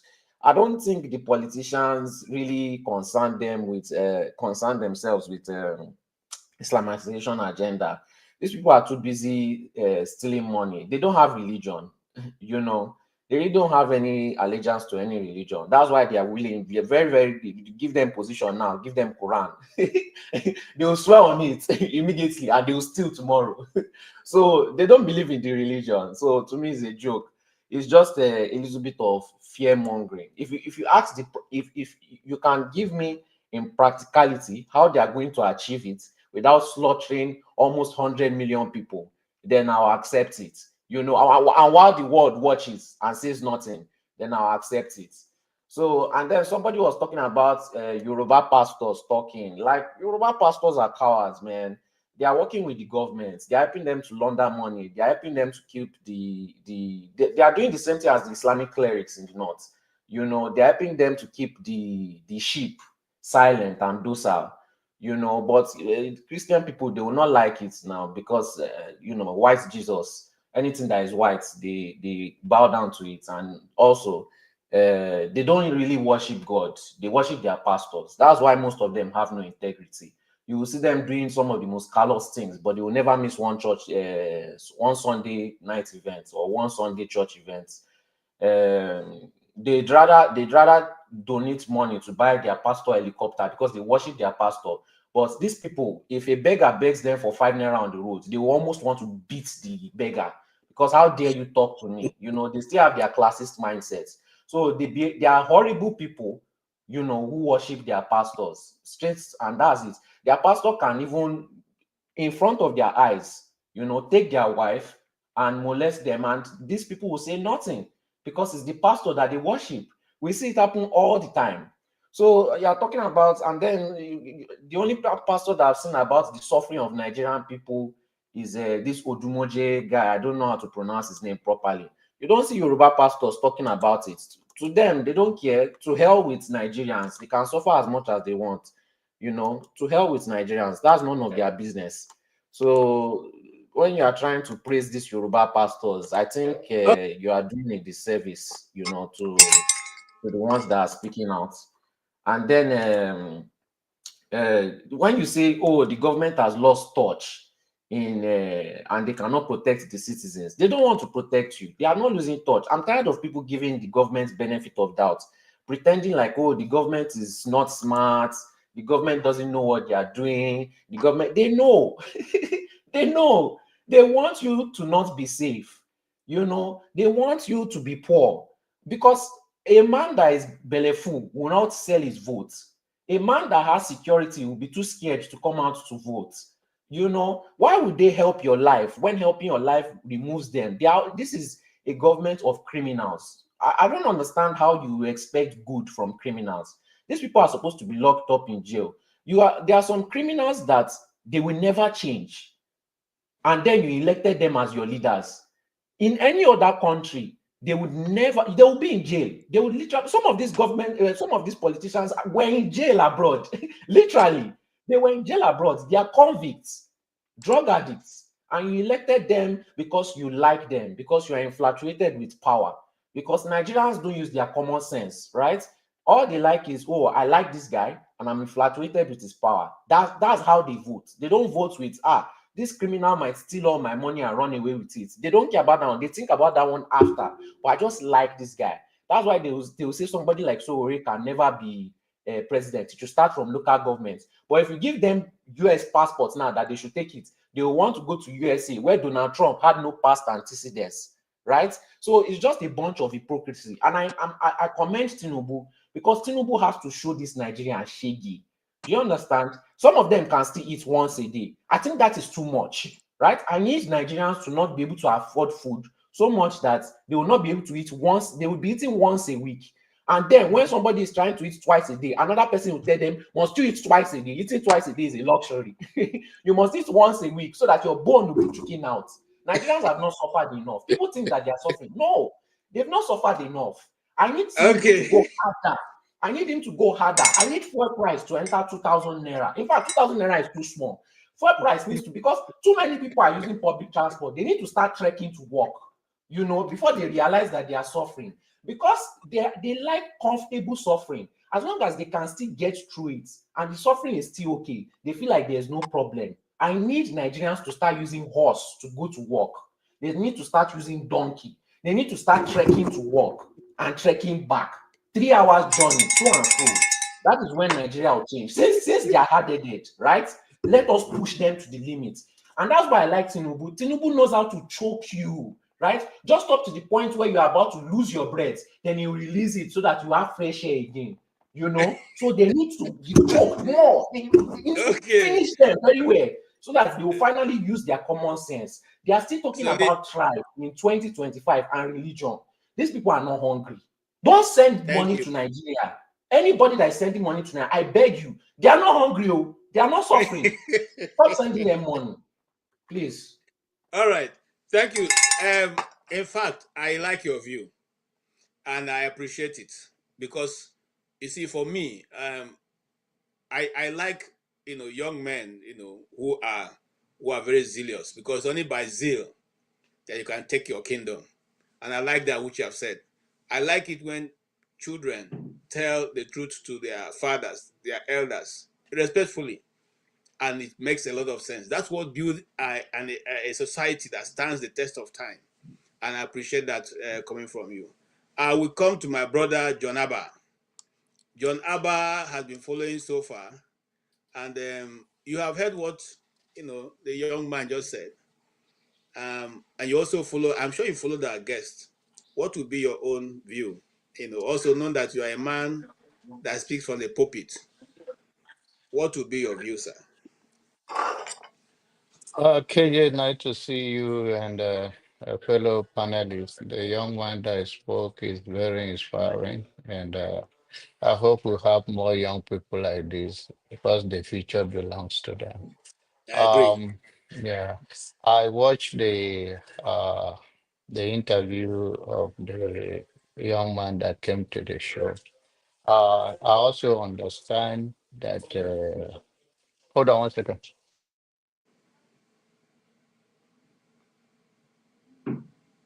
Okay. Yeah. So, sorry about that. Um, I disagree with him in many ways. First of all, Islamization of Nigeria is using that as a fear tactics to sell his book or whatever he's promoting. But I also understand a man that go through that experience, how his view should be in life. And he is no different from Buhari. What is different in his own case is that he does not have the who does not have the power that Buhari has to do what Buhari has done, because his extreme view of not even admit that some of those things going around the world, and he's a historian, according to what I heard, is very damaging to our future. If a man that will pass a message that people will read in the future have this extreme and dark view of humanity, is very saddening. And this shows that he's going to go through many other countries in his life, because it's not he will leave Philippines at a point, because this extreme view will put him in many trouble. And if that is the way he want to live his life, give people applause for the courage they have to do what they do. I also feel that there are many disingenuous voices here, but people can't give you what they don't have. If you are talking about Islamizing or Christian tech, it's both ways. If you want to go, so you'll be happy today if there are many Christians. Why don't you think that the Muslim will be happy if there are many Muslims? Those two religions are the religions that they have used to change the brain of African to the tree. And I hope people like Solly will not believe it. These people do not believe in anything, not even all these pastors, nor Islam. Not all of them is the same. And until we untied ourselves from this Iroko tree that they tie us with this religion, and then to make it worse, sometimes we throw tribal issue to it. Our problem is bigger than that. There are genuine Igbos, there are genuine Hausas or Fulanis, and we have seen that the reason why this thing happened, when people are disingenuous. I have some. Let me give you an example what happened yesterday here. Tony says something that he he will never be a friend to a Fulani man. He doesn't see himself like that, and he says sorry. And when I told him, and he said I do business with him. When I told him that you have a right to say that, but I was asking him to put him on notice, because he said he have Fulani friends that he does business with. In his that clip, this guy went crazy and then repeat what he's saying without measuring it. If we, the guy that will leave church on Sunday and look so gentle, what is wrong of you? You have a right to say that. But for you to come after me, so I didn't say that. Even the Bible tells us, do not be deceived. He that liar is of the devil. Be bold enough. And that's why the guy that came today, in as much I don't believe what he's saying or the historical thing about the Middle East, it's all baloney. There's nothing factual about what he's saying, but he's bold enough to believe in what he believes. But So hold on, I have a question for you. go ahead. That guy's research is the only research so far on that topic around the world, at least that people can lay hand to. In other words, if you want to do a PhD or a thesis right now, or you want to do a master's in those areas, you're going to have to read some of his book to do your research. And So that's are why you it's a saying that long what walk to freedom. That's why I told you it's a long walk to freedom, that when people that have that extreme view have the opportunity to put people things like that to the mind of the people and the future, it is telling, and you know what is going to resonate? It's still going to resonate in Africa. You're not going to tell any white person to come and read all those things and they believe you. And if they believe you, then it's because it's to their benefit, and it's still going to cause confusion in our land and the black space. There's nothing like that. If you don't believe that, I understand many of you here share the same sentiment, and I have no problem with you. I can't change you. I have another question for you. And I'm asking this question because I want you to open up your mind, see, maybe for one, see the other side also. Now, many people has been untimely sent somewhere, okay? And these people have run into thousands now. And just 2 weeks ago, and said tribes, communities were totally chased away from their communities. Some of them are here, some of them have gone and will never come back again. And not one person made any No government made any announcement or even called the security forces to go after those people. Those people who chased them away are still in those communities with their animals. That's one. Two, there was a congressman, a man from Benue, his lordship, who came to the Congress to give his own first-hand account of what has happened to his parishioners and the community. Are you saying these people are being disingenuous with their what they're No. saying? No. Now, the point is that the terrorists in our bushes, in the name of any tribe, whether it's Fulani or Igbo or Yoruba, if they are caught, they should face the consequences. Any places in Nigeria that being captured by whether a Fulani, a terrorist, or any organization, any tribe, it should be whole. But I want you to understand that it is the fear of so many of these our elected leaders or even the people in power not to speak for it, speak against it, and the consequences, which is a cowardice. That is true. But then that does not justify that a 16 people was brutal. Do you know the society where it happened? Do you know how the people will be traumatized? And you can say the same thing about every other places, such thing or what has happened. But when you say that these people, they are not coming out now, they are calling out that they will get to the bottom of it. They know what they can do. These people that are saying, whether it's the governor or the president, they are not naive. They just try to use that word to calm the situation down. Because if you do not calm it down, and people in the north right now, your brother, your sister, anyone that look like any one of us, they will fight them on the street just because of this. So what do you do? What you do is to call for unity and peace and promise to get to the bottom of it, at least to buy time, so that our people will not just die or anybody will just not die on the street. So when some such Okay, comment are used here, hold on, go sir. ahead. Go ahead. I'm still with you. Yeah. Now, Thank I'm you. going to give you two more scenarios. Now, 3 weeks ago, some very gallant officers were tied, their hands tied to their back, and AK-47 was ported on their heads, and that thing, trended. Nigerian soldiers were summarily, sent to go and be with their heavenly Father. Okay, Nigeria government till today have not made one broadcast about it. Not the chief of army staff, not the GOC. I mean, what do you call it now? The minister of defense or whatever. Nobody, not the president, not anybody. That's one. Two. This community in Delta State, where they said there was a misunderstanding between an army officer and that they went there to settle a case. What happened? That village was ransacked and burnt down. Okay. Now, what is the? I want you to. I'm generally asking this question. Why is that when it happens up north, it has no consequence? When it happens down south, it becomes a critical issue that we need to use the federal might to crush those people.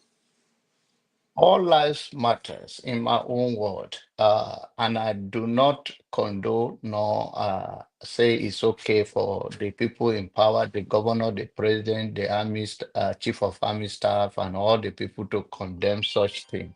I think I've answered your question in my previous conversation that they've been cowardice and they are just been just being afraid of the consequences of the system in place. And that's why we are of the system to be brought down. And the only way the system will be brought down is to have the people with the right mind to be there to demolish the power. And I wanted to say that, I want to say again, power does not apologize. When people, it's either you are bold enough to confront it and you overcome it, or these people that have power will always turn against you. And I believe that the reason is that they are afraid of the consequences or the backlash, even to them all in that position. Nevertheless, doesn't mean that what happened broad daylight, that community will not be traumatized. And we cannot come here and use all kind of language. We will put our brothers and sisters in the northern area, the northern part of Nigeria in danger. Let call for peace, and let, even if they're not going to get to the bottom of it, is the wise way. And tell your brother Tony, I send you the clip of what he said, and you can open it up. There's no need of him coming here calling me names. It's not a match. I don't like that. Thank you. Okay. I'm sorry for if you call you names. I, as the the moderator on this, at least sitting on this table right now, I think we are nobody is, whatever anybody says, they're not going to change Nigeria in the next 1 minute. So there's no need for us to make enemies of ourselves. By the way, we are hoping to meet you in Atlanta in the next few months. So we should make friends. So when we meet, we can all pop champagne. I know I will that. try to be there and Yes, see please some of mark my your calendar. brother. Mark your calendar. You're a very important guest. You have to be there. So we Thank all you, my can. brother. I just Yes. want to have my own extreme view from you guys. You can flow now. I say it will be interesting to see by other people. Thank you. Thank you. Thank you so much. I'm coming to Okay. Chim. Yes. Yeah. Okay. So this whole Fulani killing. Sorry, the guys who were killed in Uromi. Personally, this is the first time I'm making a comment, and I've not made any comment on it. In fact, I haven't even read it so deeply. I just know that some people on the base level were traveling and they were killed because they were identified as terrorists, if I'm correct, or headers who were, mischievously moving around a forest that they're not supposed to be found in. If I'm correct, I hope if No, I'm correct. they had. This is the story. Now I'm going to give you all the story because I followed it. They left River State. I know that part. They were heading towards Kanu. Okay. And they were passing through Uromi. I would have thought that if you're heading towards Kanu, they would have gone through 9th Mile and not even go. They have nothing to do with Uromi. However, that is where the story says that they were stopped by the first set of vigilantes and they refused to stop. So that vigilante now called this other group to stop them. So when they got to that place, they were already waiting to stop them. And on stopping them, they asked them where they were coming from. They said they were coming from River State and they were hunters. When they discovered some ammunition in their vehicle. The question people are asking and are saying is that they discovered den guns, and that den guns, is it what is den gun AK-47? But the question is that a den gun or AK-47 does the same thing. It kills. Abi? It doesn't, when you fire it, it doesn't ask whether it doesn't say, I'm a den gun, I'm a den gun. It doesn't say that. So anyway, the thing is that those people said they claim to be from River State going to Kanu. But the people in Uromi said it is not true. Because by their own searching and whatever they found, it was now discovered that they had more than they were saying. Secondly, there's an unconfirmed story that when they confronted them, one of them stabbed one person. I have not seen the person stabbed, so I cannot justify that story.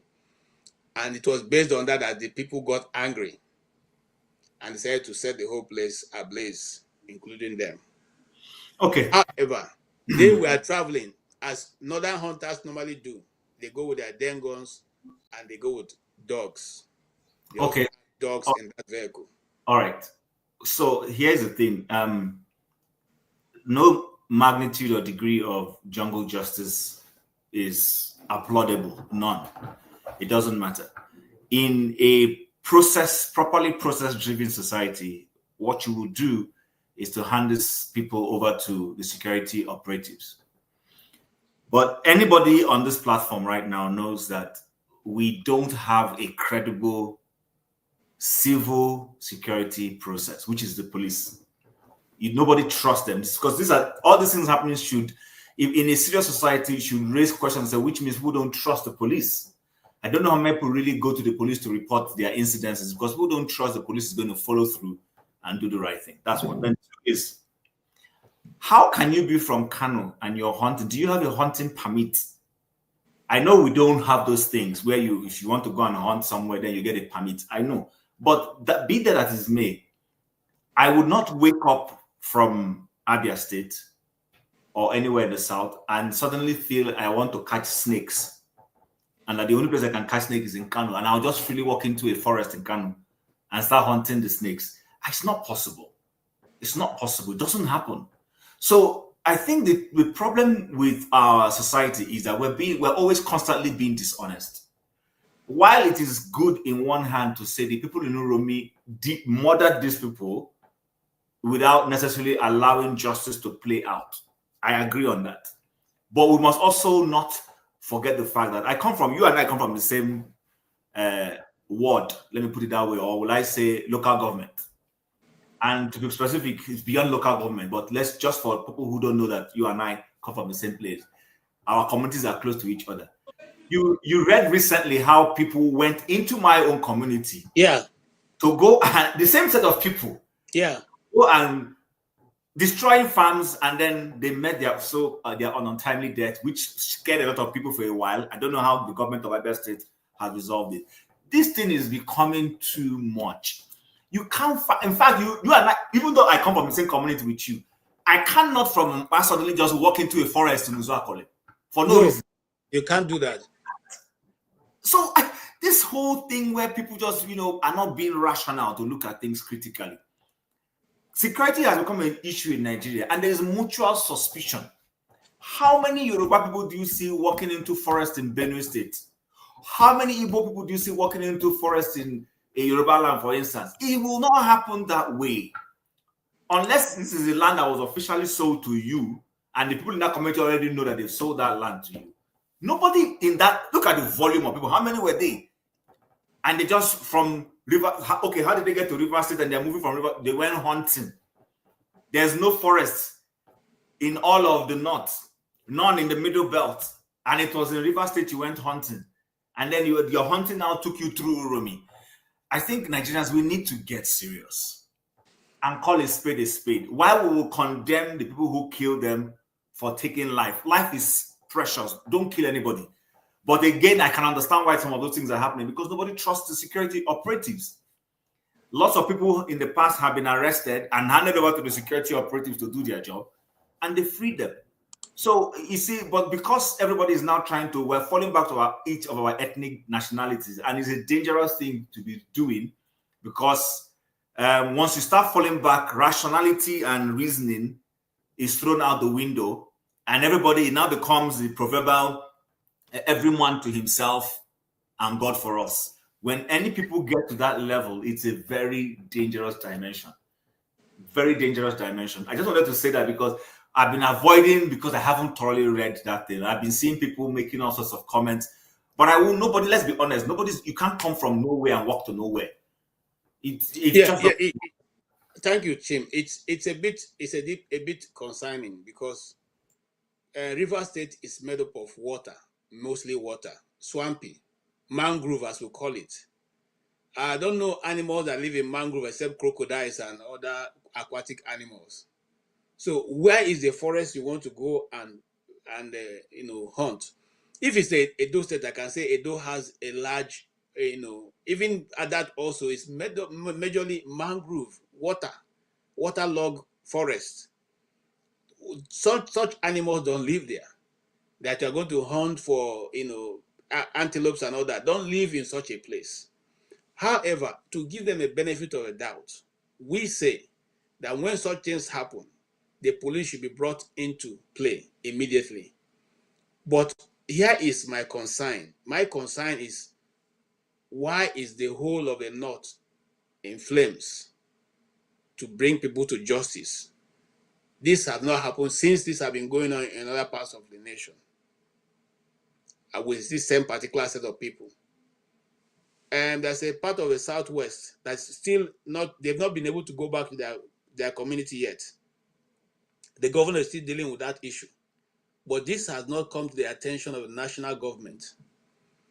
Okay? And that's where the concern is. But however, let me go to, unless you have any more to add. What I just wanted to add before you move to Ike is that there is also a recent video circulating.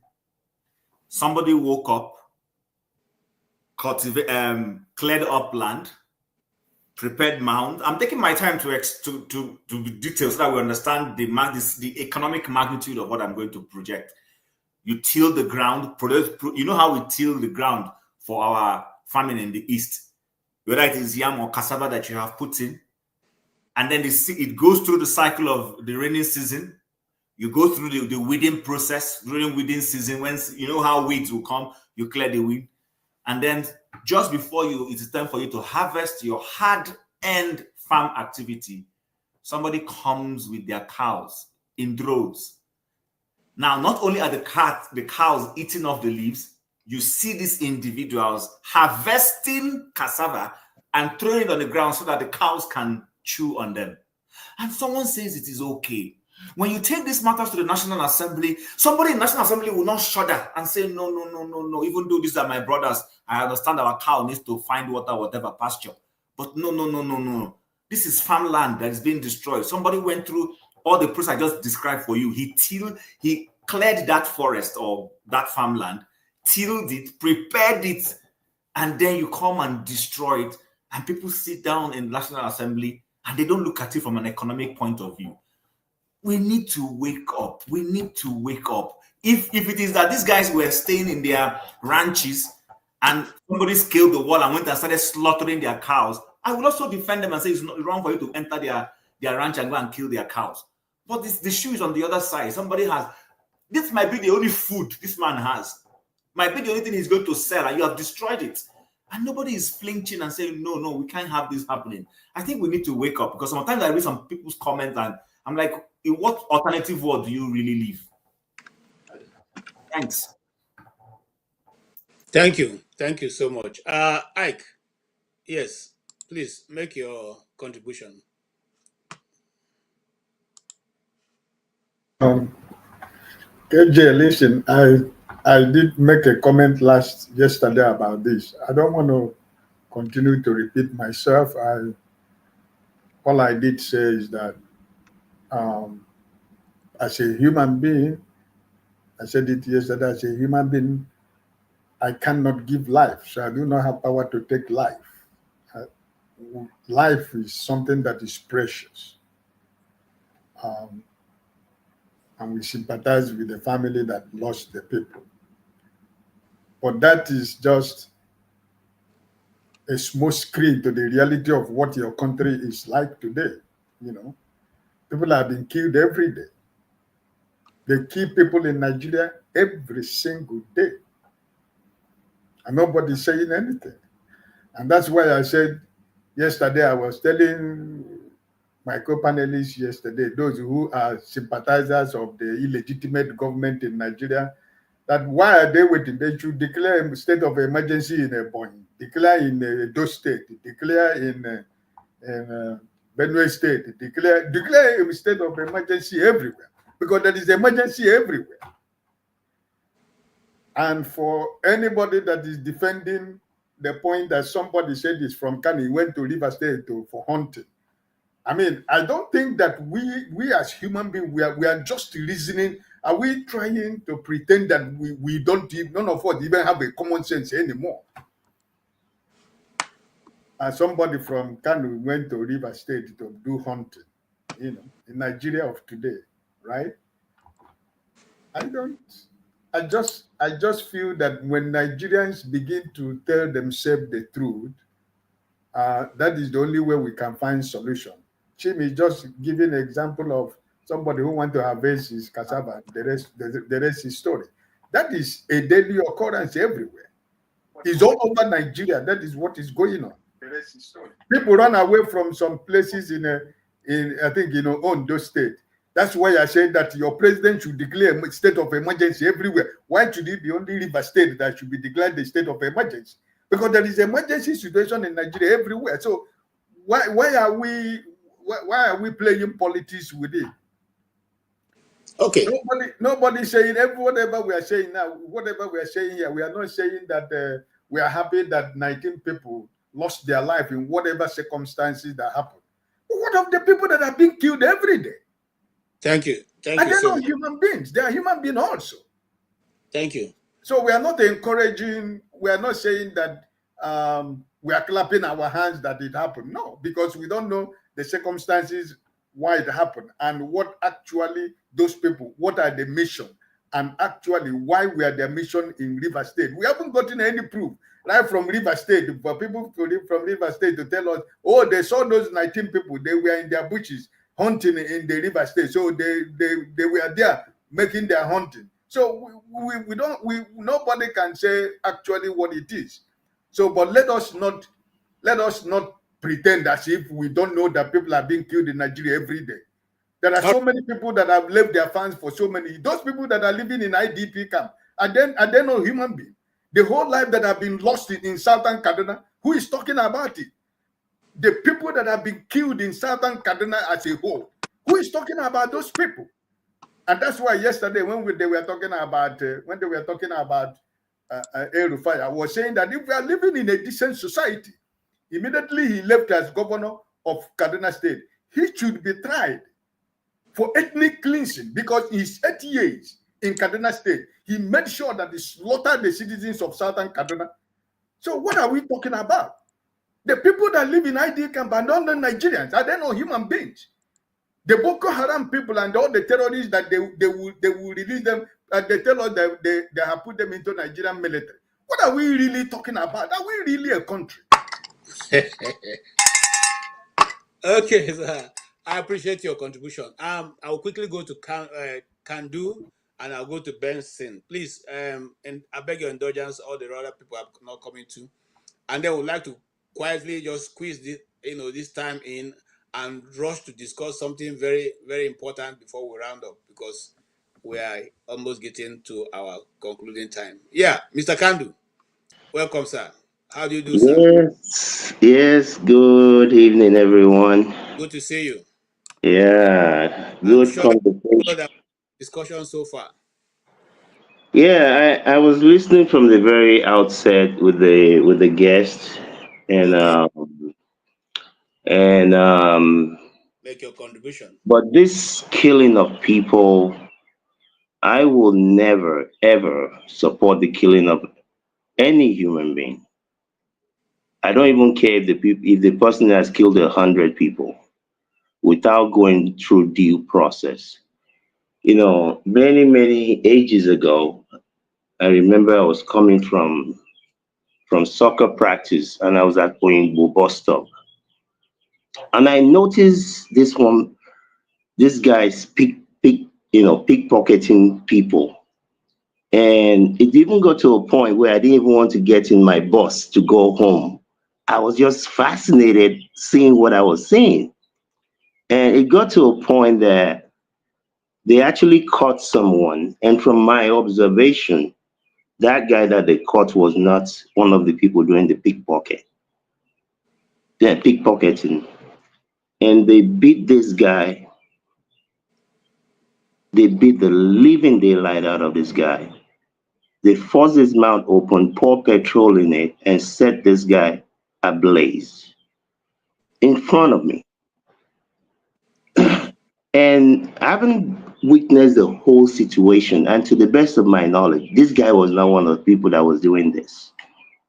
I had to ask myself, what if that was me or my brother or my cousin whose life was taken like that? I remember a few years ago, some people were sharing a video of what was purportedly like a 15-year-old boy in Lagos that they said they burnt alive for stealing Gary. And I remember how incensed I was about that. I remember some of the response that I gave to the video, to the person, to the video that was sent to me, that you all should be ashamed of yourself. That a 15-year-old boy had to go around stealing Gary. Every single one of you should be ashamed. You should go and bury your head in sand. Not only did a 15-year-old, he didn't go and steal a bag of Gary, at least according to the purported story. He stole Gary. And people are sharing a video of a 15-year-old boy that people that consider themselves to be human beings set ablaze. And I've asked myself a few times, am I related to these people, even by country? Maybe I need a DNA test. I don't even think I could be related to anybody that can think that that is okay, even by continent. You know, I don't know what those guys were doing. I mean, like a lot of people have said here, we've seen instances of this for decades. People being killed, the wrong people being killed. And apparently it's because we don't have a government. We don't have a structure. We don't, well, I know we don't have a government because the people like Babangida, instead of a bunch of people sitting around talking about they're celebrating him, a guy that confessed that he or they in conjunction with him went against the rights of the people. At a bare minimum, he should be arrested, investigated. You know, they can arrest him and give him bail because he's an old man. And people are celebrating that. I'm like, what type of, who does that? Who does that? You know, so evidently we don't have I mean, people cannot work, put in time and effort into a land, plant cassava, plant beans, plant corn, and somebody is able to go there. And like Chin rightly said, I heard I call them useless people in the National Assembly talk about, oh, the cows have to eat. If you want to run a cow business or a chicken business or whatever business, this is your job to figure out how you're going to feed your product. It's not my job to figure out how you're going to feed them. You can tell me that, well, they used to pasture those cows through there 25 years ago. That was then, this is now. So, I mean, obviously, I think even Buhari said something about that back then. I'm like, who are these people? Not only when they raise cow, then they raise cow for Brazil, Australia, everywhere. Which one be this? I mean, it's, we'll come here, God willing, next Sunday, another Sunday, a year from now, we'll talk about the same things. Unfortunately, there is no political solution. Separating this thing is not going to do it. The only hope that I have is maybe 7,500 years from now, there will be enough people with common sense to make this thing work. Thank you. Thank you so much. In case you know that those politicians who refuse to give Ontumosu a recognition were out there to recognize Babangida and give him all the accolades needed. Anyway, I'm coming to you. Question. Yes, sir. Okay, question I want to ask now, sir. You see, this thing that happened in Uromi, in those states, and within 24 hours, we heard that police swiftly came and packed people up into their vans and left. And as we speak, those guys have been sent to Abuja. Yes. Do you want to tell me now that most of those guys police have taken now, that innocent people who are involved in that whisking away by the cops, that most of them might come back alive? That's just the question I'm asking, because some innocent people who have been arrested, some of them may end up not seeing the the light of the day. Okay, I'll answer that straight on.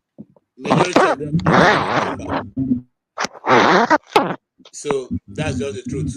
But let's move on because we still have one more ground to cover. Right, Mr. Benson.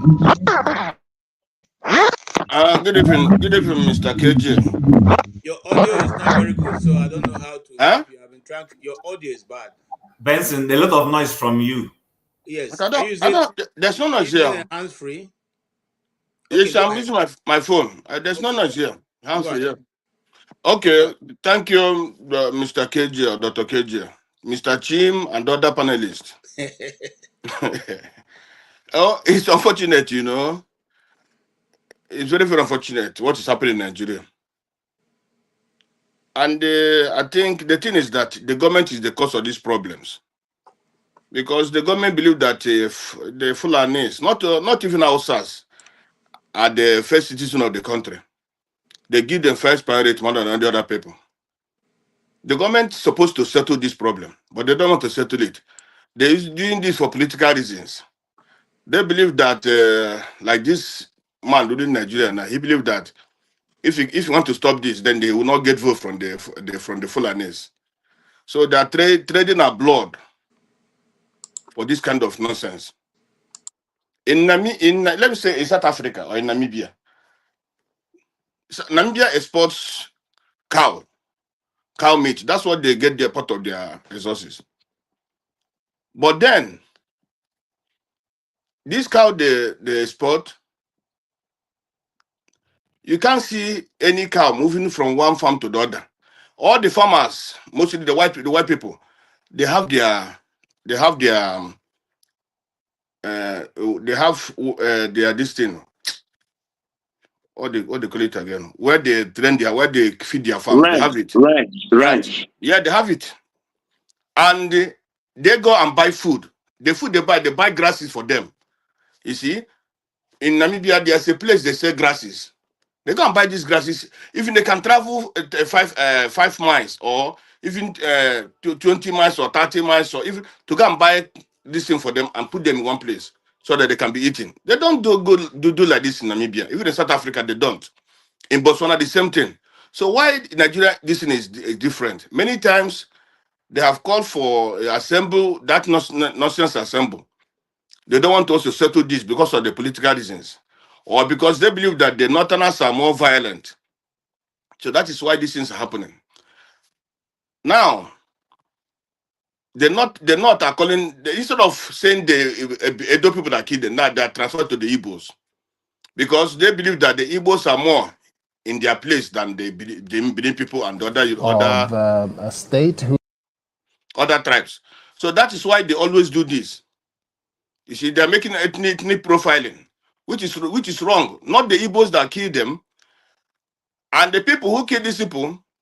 Well, it's life that lost, but I don't blame them so much because all the killings happen in the east, happen in Ibiri land, happen in the Yoruba land, happen everywhere.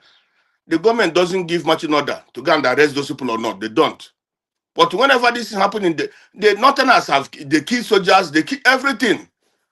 But the president doesn't give much in orders. Only when it, like what you said before, the question I asked this guy, Abba, which you don't want to answer. So the thing is that this will continue until we find maybe the country get divided. If the country doesn't get divided, this will continue. And these same people also don't want the country to be divided. Even that is why Tinubu is doing what he did to them today. If it was before, they're not supposed to vote against Tinubu, but they don't want to vote because whenever they want to vote, Tinubu will tell them, I will regionalize Nigeria or I can divide the country. So that's why anyone they want to vote, they keep quiet. Tinubu can even destroy them. They will not say anything as long as he keep Nigeria one for them. Because they are the one enjoying Nigeria more than any other people in Nigeria. So that is why all these things, this will continue to happen. But my problem, this thing is this, like I said yesterday, our politicians are using enough for trade by barter. They don't care about us as long as they are there. They don't care about us as long as they are voted in. They're not even voted in. They don't care about us as long as the Northerners are given the power to rule us. That is why they always keep quiet. Even yesterday I said, Abaribe that is going to look for somebody to give honor is not what we need. I know if they want to give the man this is right, no problem. But people are buying in the southeast, they don't go there to protest. They only keep quiet. But somebody who already passed up, died, they want to go and say, give him his own. What honor are they giving to that person when we are people are buying in the southeast and southeastern? Even sometimes many people are asking, is Tinubu really a Yoruba man? Because if Tinubu is a Yoruba man, how can people of Ondo be dying? How can people of Oyo, all of these people, be dying? When Buhari was there, they say because of the Fulani, Yoruba is a Fulani man. Is Tinubu a Fulani man? Tinubu have the power to stop all these things, but he can't because he looking for power, looking for support from the north, and people are being killed every day because of the same nonsense they're doing. They're not even ashamed of themselves. Now they start jumping up. But all the while, people are dying in the east and everywhere. They are not even shouted. So they know how it feels that to die is to kill is not to die is not good. To kill them is not good. But they can kill others. They can destroy other people's lives. All the people that destroy, like people say, they burn them. In Ebonyi State, there was a retired police officer and his family. They burn them alive in their house in the night. But nobody's talking about that. Are those people not human beings? A whole retired police officer. Are they inspector or what? I don't know. They kill those people that kill in Benin and in Benue. They lock their houses, they put them and burn those places.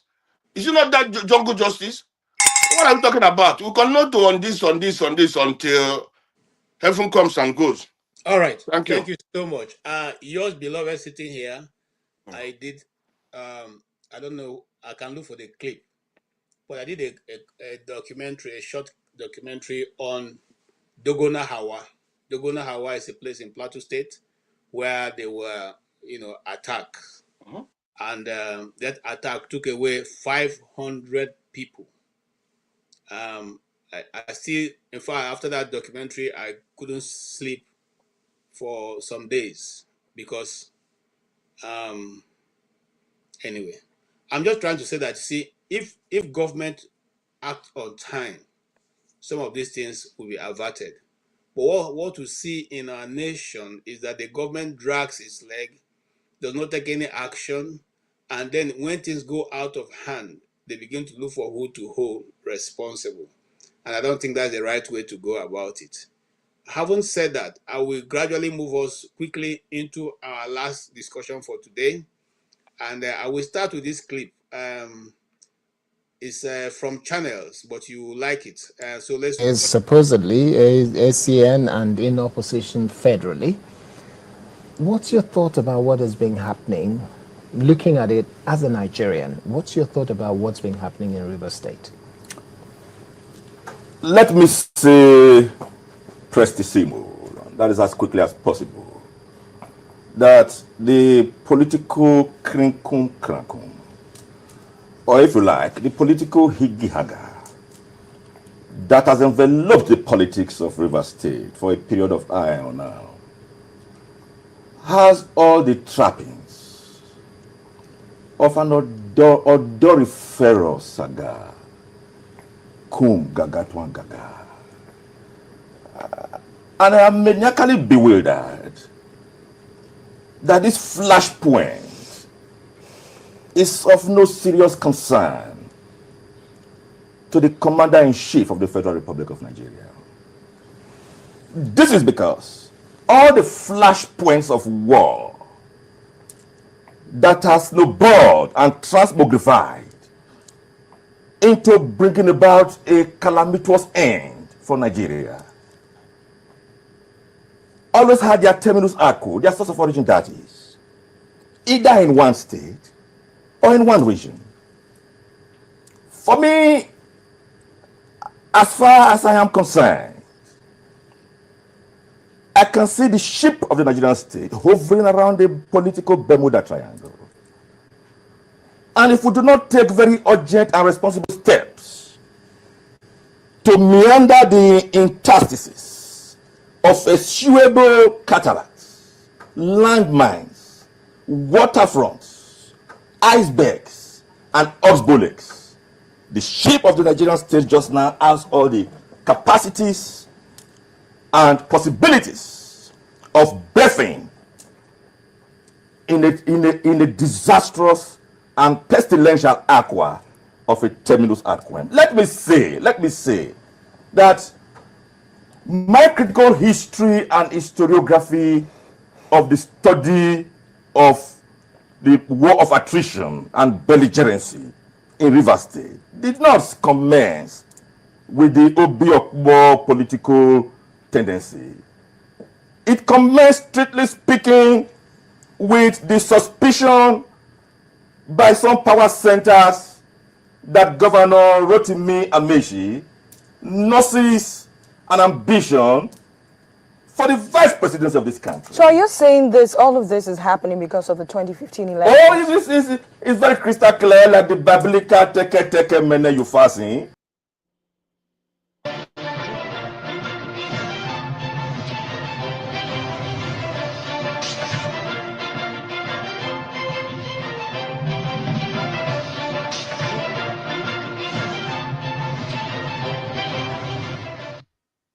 Hello everyone, welcome to the program. This is Sunday Politics, live on Channels Television. I am Sean Okimale in Abuja. Happy Eid al-Fitr to all our Muslim brothers and sisters from all over the world and wherever you may be watching us tonight.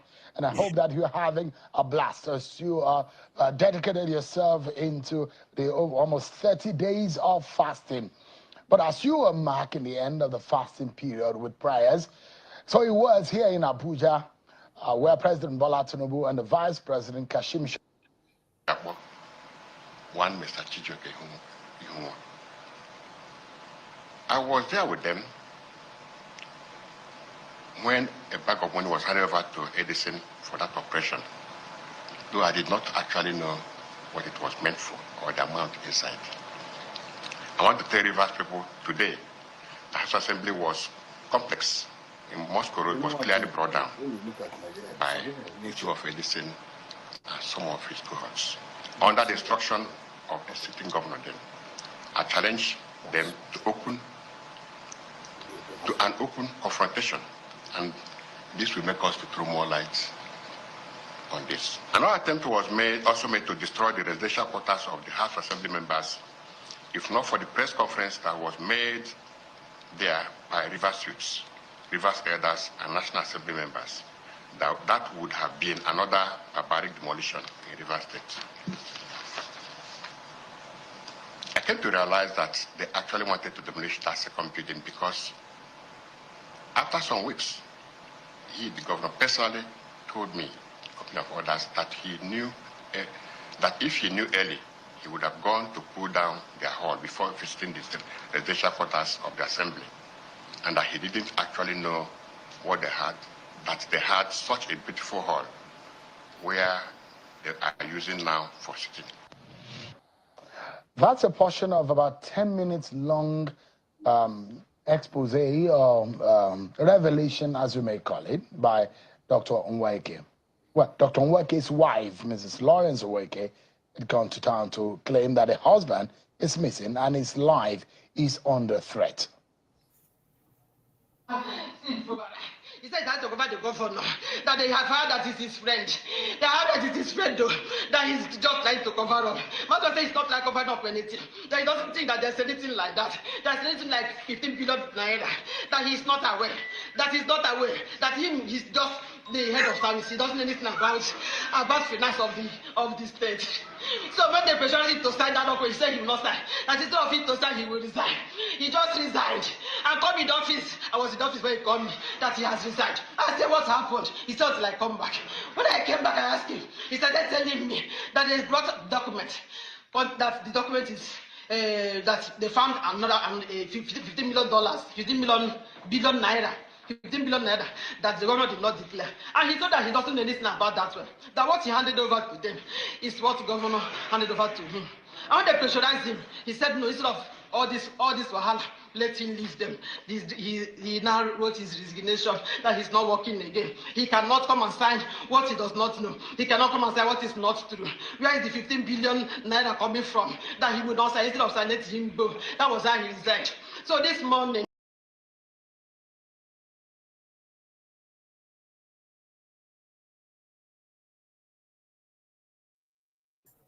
KJ, we can't hear you. We don't know what you're talking about. I'm sorry also. I'm sorry, Chief. Thank you. What's all this trauma you're putting us through? Okay, I'm sorry that you guys were I thought we were having fun because that is the drama going on in a serious nation with 230 million people. No. What are we talking about here? That is another drama, another set of drama from Rivers State. And what is the discussion?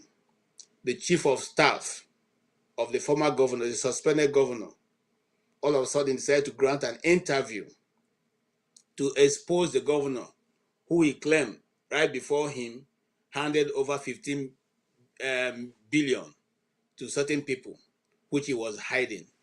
Now, the chief of staff, that's the retired chief of staff now, or resigned chief of staff, said he was doing that in good conscience. And when the wife came out with the interview, he now wrote on X that he is not acting under duress, but that he made that interview. Head of service, you mean, not chief of staff? Sorry, head of service. Now, that interview he granted was done in Transcorp Hilton. Well, you're sitting here, KJ, I used Transcorp Hilton to do recording for one of my programs for almost 5 years. So I know virtually almost the colors and the different, sections of the Transcorp Hilton, and there's none, I repeat myself, there's none with such low quality curtain and no rug on the ground. None. There's no room. Be it just single rooms, or be it the presidential this thing which we are using. None. I repeat again, none has such low quality tables and low quality furnitures and low quality curtains and even windows. If you look at the windows, you can see the frame of the window by which is sitting behind. So first and foremost, because he had told that lie, I could see that it's a bit what we are hearing is not true. And if he's telling us he's in Transcorp Hilton, whereas he's not, and if you looked at the marbles on the ground, you go to Transcorp Hilton, the only place where you see marbles is when you're walking in, and those marbles are much higher quality value, more marbles than what you saw on the ground there. That's one of the low maybe guest houses or so there about government guest houses in Abuja. So he couldn't be sitting in Transcorp Hilton. Now that blew up everything for me, and more so that there's another video. If we had played from the beginning, you will see that the man was being prompted to read from their script, read from the script we gave you. So, gentlemen and ladies, you see, when we talk about Nigeria, some of us say we have lost hope. You people think we're just saying that because we want to be dramatic. This is what is going on. The people live in Rivers State. What is going to happen in Rivers State that as long as government is not releasing money, all the businesses in Rivers State will be taking a nosedive from now till whenever this nonsense is stopped. So I don't know if you guys saw it, and then the drama that the wife put up is very interesting. So I will come to you, my brother. Yes, Chim. Maybe you take the first server. What do you make of this? Have you seen it before, and what do you make of it? I have seen it before, but recently I don't try to listen to all of those things. When I saw the woman and all those drama, looks very unserious. Looks very unserious, honestly. And I don't know why. Even in the US or Canada where I live, when they want to play this sort of politics, they don't play this kind of politics, by the way. But let's even say, because we are human beings, anywhere, there's no society where you might not have one kind of drama or the other. This is okay. very... Ada is asking you, Adama is asking that he doesn't understand what does this head of service mean. Head of the civil service, head of service, that's what they call them. Whoever heads the bureaucracy, they call the person the head of service. I don't know what they call them in the US. the person who heads the civil service in the US, but in Nigeria, the head of service, and across most Commonwealth nations, whoever heads that civil service at the federal or state level or provincial level, head of service, HO, like Dan has rightly said. But the point is this: all of this drama, just because you want to cage or look for something to hang on Fubara's neck, that's what it's all about now.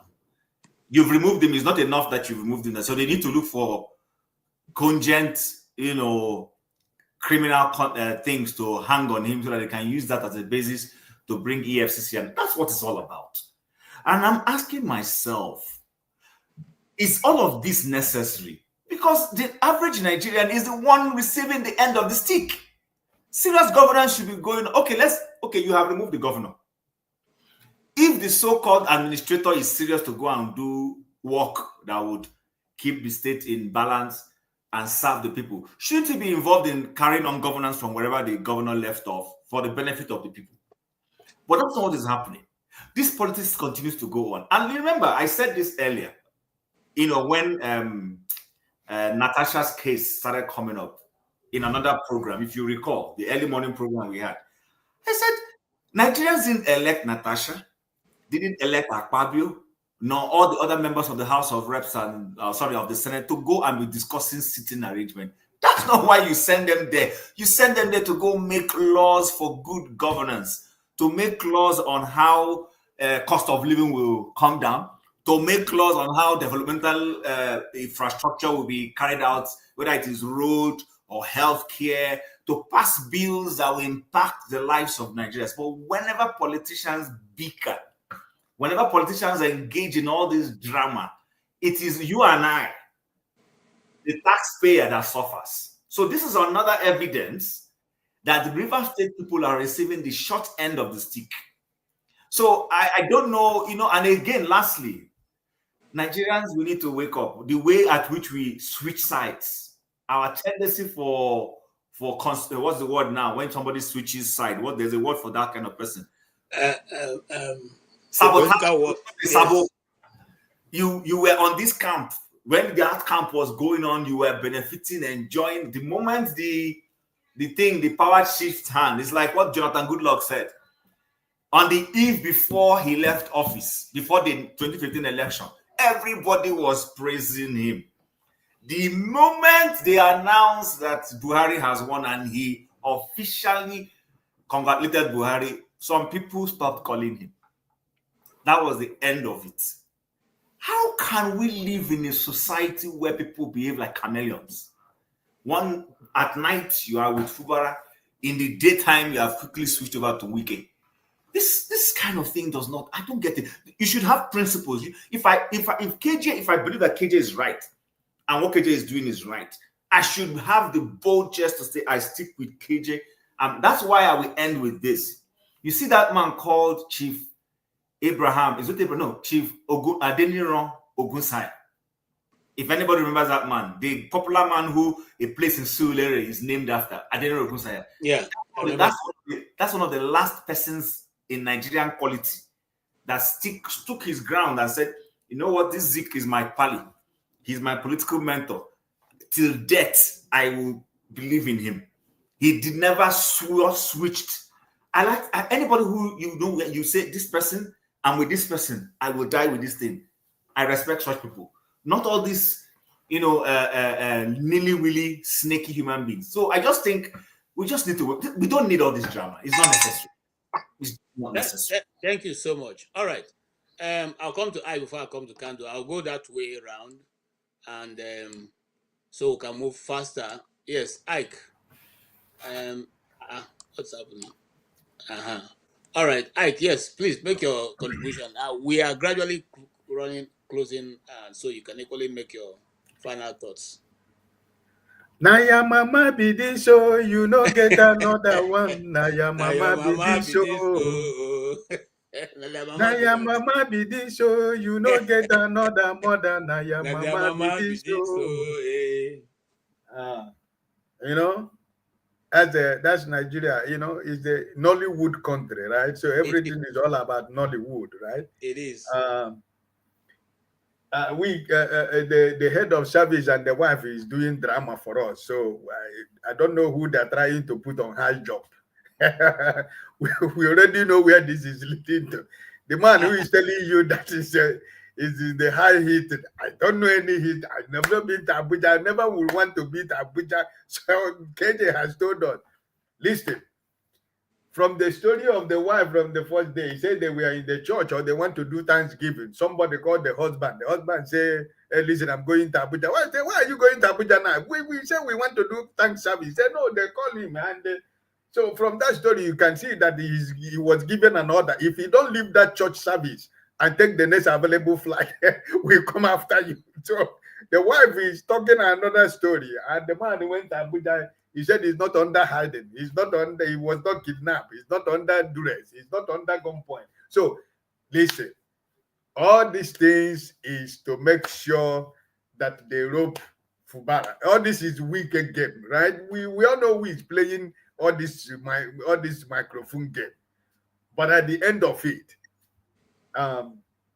like everybody said, it is the people of River State that is suffering.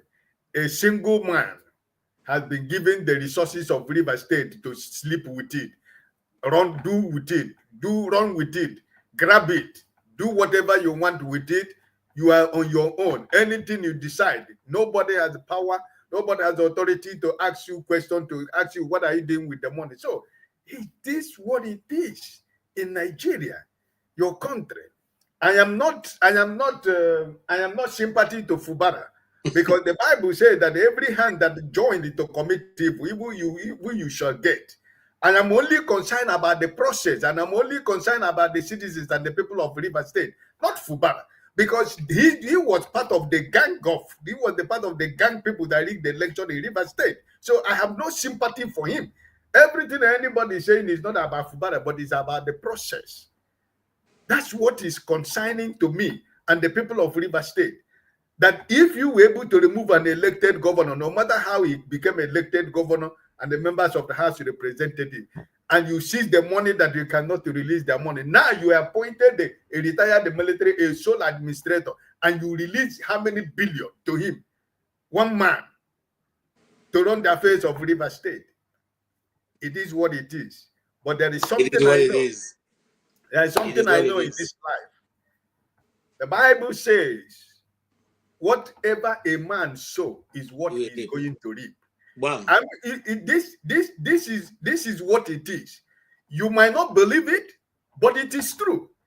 If you are going to reap it somehow. So we are watching this drama in River State. That's why I was telling forefathers yesterday, the secret admirer of the government in Nigeria. I said that I'm waiting for your man to declare state of emergency everywhere.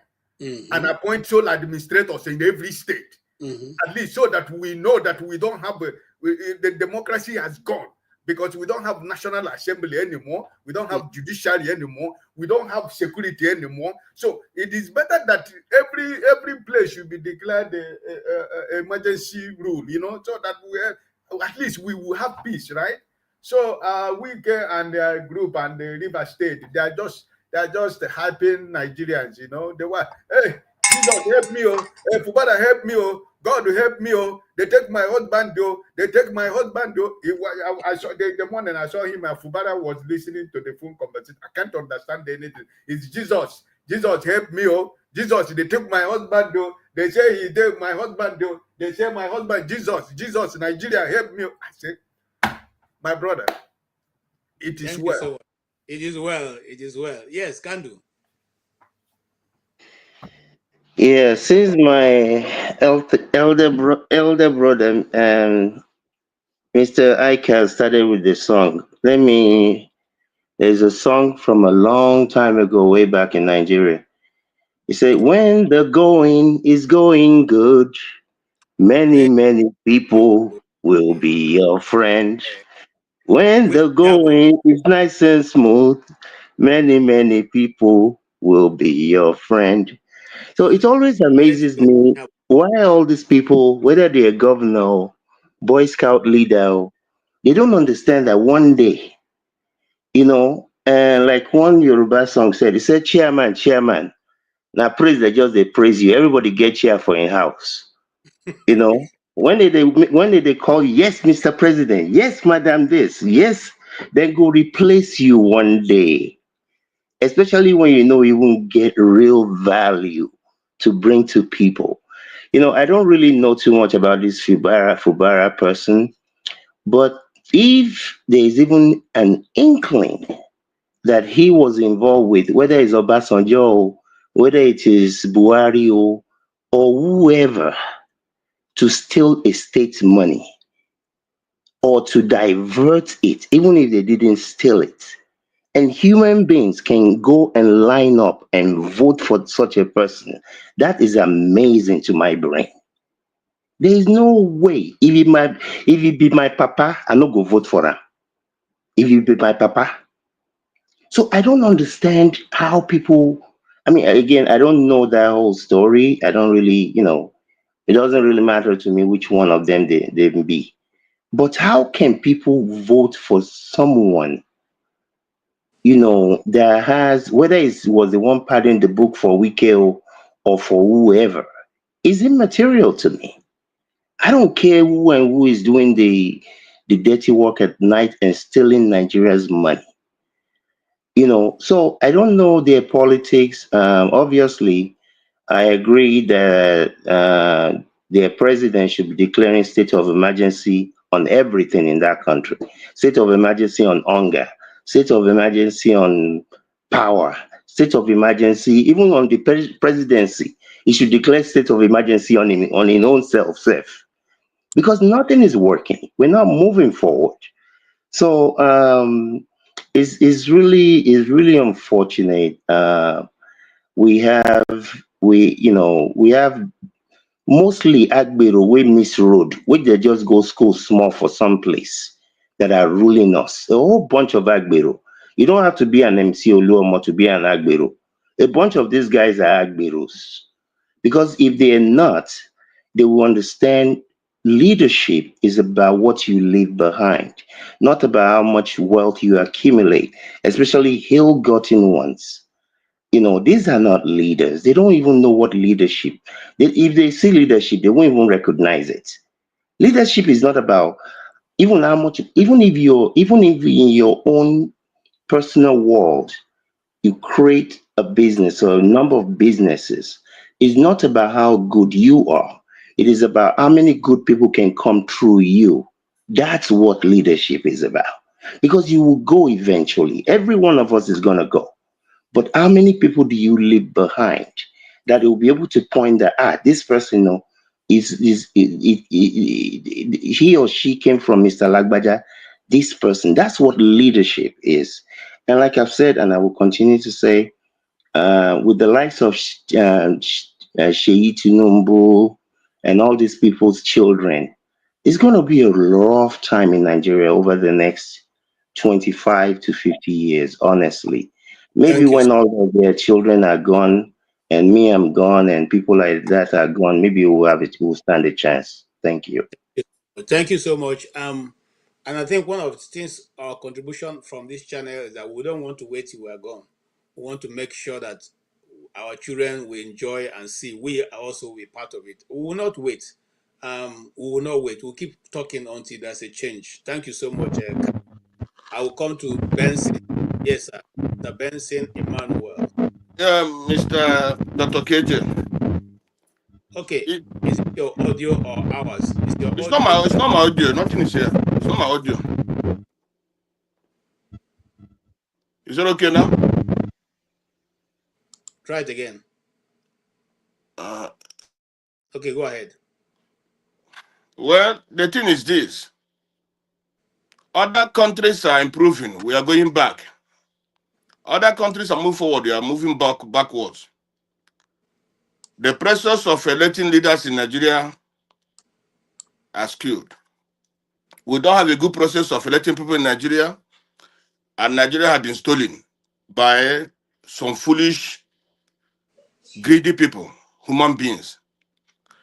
And when you look at these people, you'll be thinking, these people didn't hear about how much Abacha stole, how much Abiola had and all these people, you know. And at the end of the day, where are those money? It's like the devil has blocked all their ears. That's what Nigeria is. And it will continue like this because the next president that is coming is looking at what is happening today. And his own will be the worst because we are failed to rise up. And in Nigeria, before Nigeria can get up or something good will come to Nigeria, it's only when there is revolution. And that revolution will not come.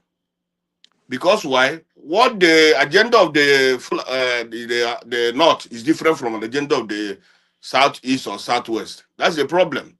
So if that, you see, when this man, this armed robber that is ruling us now, before he come in, he knows about Nigeria very well. He studied Nigeria very well.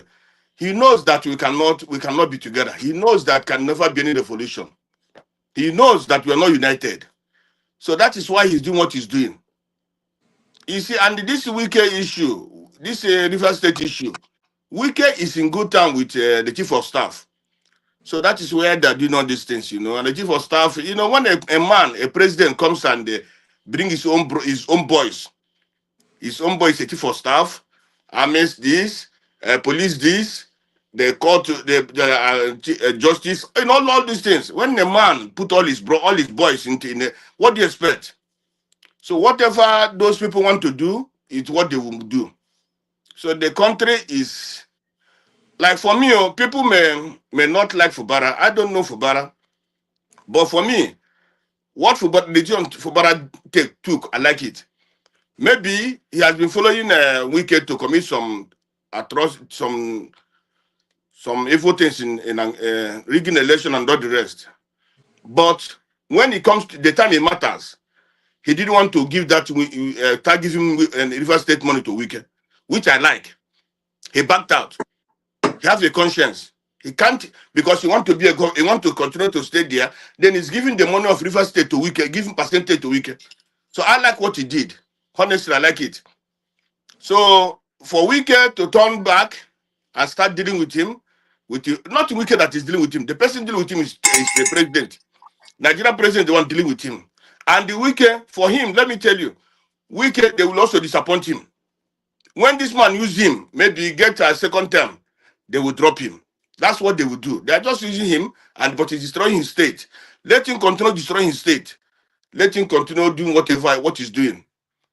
What I know is that they will disappoint him. All this nonsense, the chief of the head of service and doing, and the wife and this are drama. Everybody know that they are lying. Everybody know that nobody. No Nigerian politician has even a conscience. All those people, those useless people, both in the Senate and none of them have conscience. So the man coming out to tell us you have a conscience. Which conscience? You have a conscience all along. You don't have the conscience. Only now that they call you to threaten you on this, that's when you have the conscience. Right. All right. Thank you so much. And I appreciate what you're saying. And I want to reiterate, we are not concerned about which political party, who is on top. We are simply concerned about the resources of River State. And that's what you have outlined. It is very important that people know that that's what you are after. You know, you cannot dismantle an elected governor and say because you are trying to protect democracy. It doesn't work anywhere and any place that I've known. So, having said that, let's bring in Chisco, Bob Chisco. Can you tell us your final view? You have 2 minutes, sir. Okay, let me just make it snappy. Yeah, you see, this man and the wife, it's very, very obvious to people that watch that clip that Okay, and it's like this your head. This is what is the personal problem. If you if you take it up a bit better, it is starting our audio. Yeah, if you unplug it, it's better for us. Okay, can go ahead. I wouldn't know why it is disturbing. Okay. Yeah. Can you hear me now? Yeah, very loud and clear. Okay. So this man, it is very, very clear to anybody that watched that clip that just as you said, he claimed to be in a hotel, is in a Hilton or whatever, and someone is before him dictating what he reads.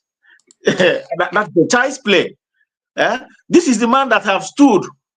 You claim to be the head of the civil service. That civil service means that you are in charge of all the civil servants, you know, in that office.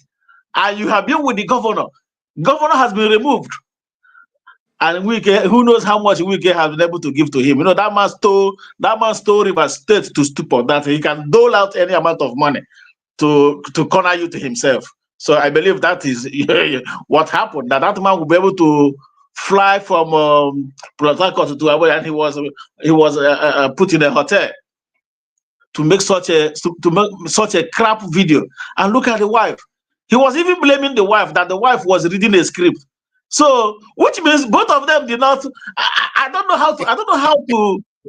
how to sum up these two scenarios. The wife is there doing her own drama, crying that they are taking her husband. To the extent she called the governor, begging governor to help. He saw the governor there on the phone with the woman. To the extent the governor was even pitying the woman. Is that how your husband wants to pay me back for all I did for him? Man, that is a height of betrayal. It's a height of betrayal. But as some of you have said, that a man who decides to betray someone who helped him out, that man doesn't deserve to live. Honestly speaking, that man will regret what he has done, because it is very, very clear, even to me, that Fubara, for all those accusations he leveled against Fubara did not do all those things, you know. So as per Wike, the rumor that had it that he is slumped and they flew him to France. I don't know anything about that, but I think that man too, he's getting closer to his own political Waterloo. He's getting very, very close to his political Waterloo because of all these atrocities he's committing. If I ever disappoint PDP, may it never be well with me. Hasn't he disappointed PDP? Is he getting better with him now? Is he getting better with him now? People are comparing two pictures of when he was heavy, very, very heavy, and looking good, and how he looks now. Alcohol has destroyed him. Ogogoro has destroyed him. Everything. Look at how shrink Wike is looking. I'm afraid. In fact, that man, I don't know if you conduct a survey in Nigeria out of 100%. I don't know if Wike will get up to 5% of people that like him. That man is a devil. He's a devil, honestly speaking. Thank you, my brother. And I think it's a lovely day. Yeah. Thank you so much. And I want to agree with you. I interviewed Wike when he was the local government chairman of Obikpo local government. Fine man, fine, you know. And we were all happy with him. When I went there with my colleague, both of us had a good interview with him. But today, you know, when you look at Wike and his reaction, you wonder where the water pass enter the train on. 40-year-old whiskey.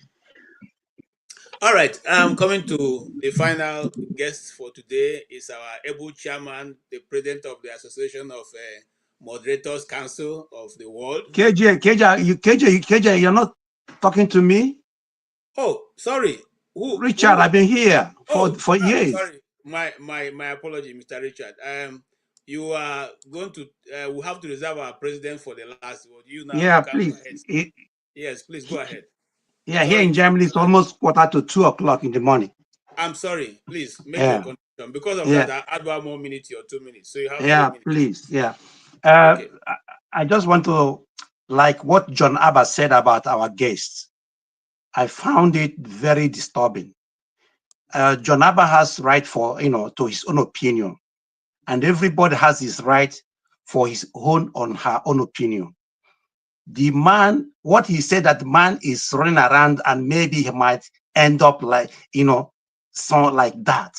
That is very disturbing.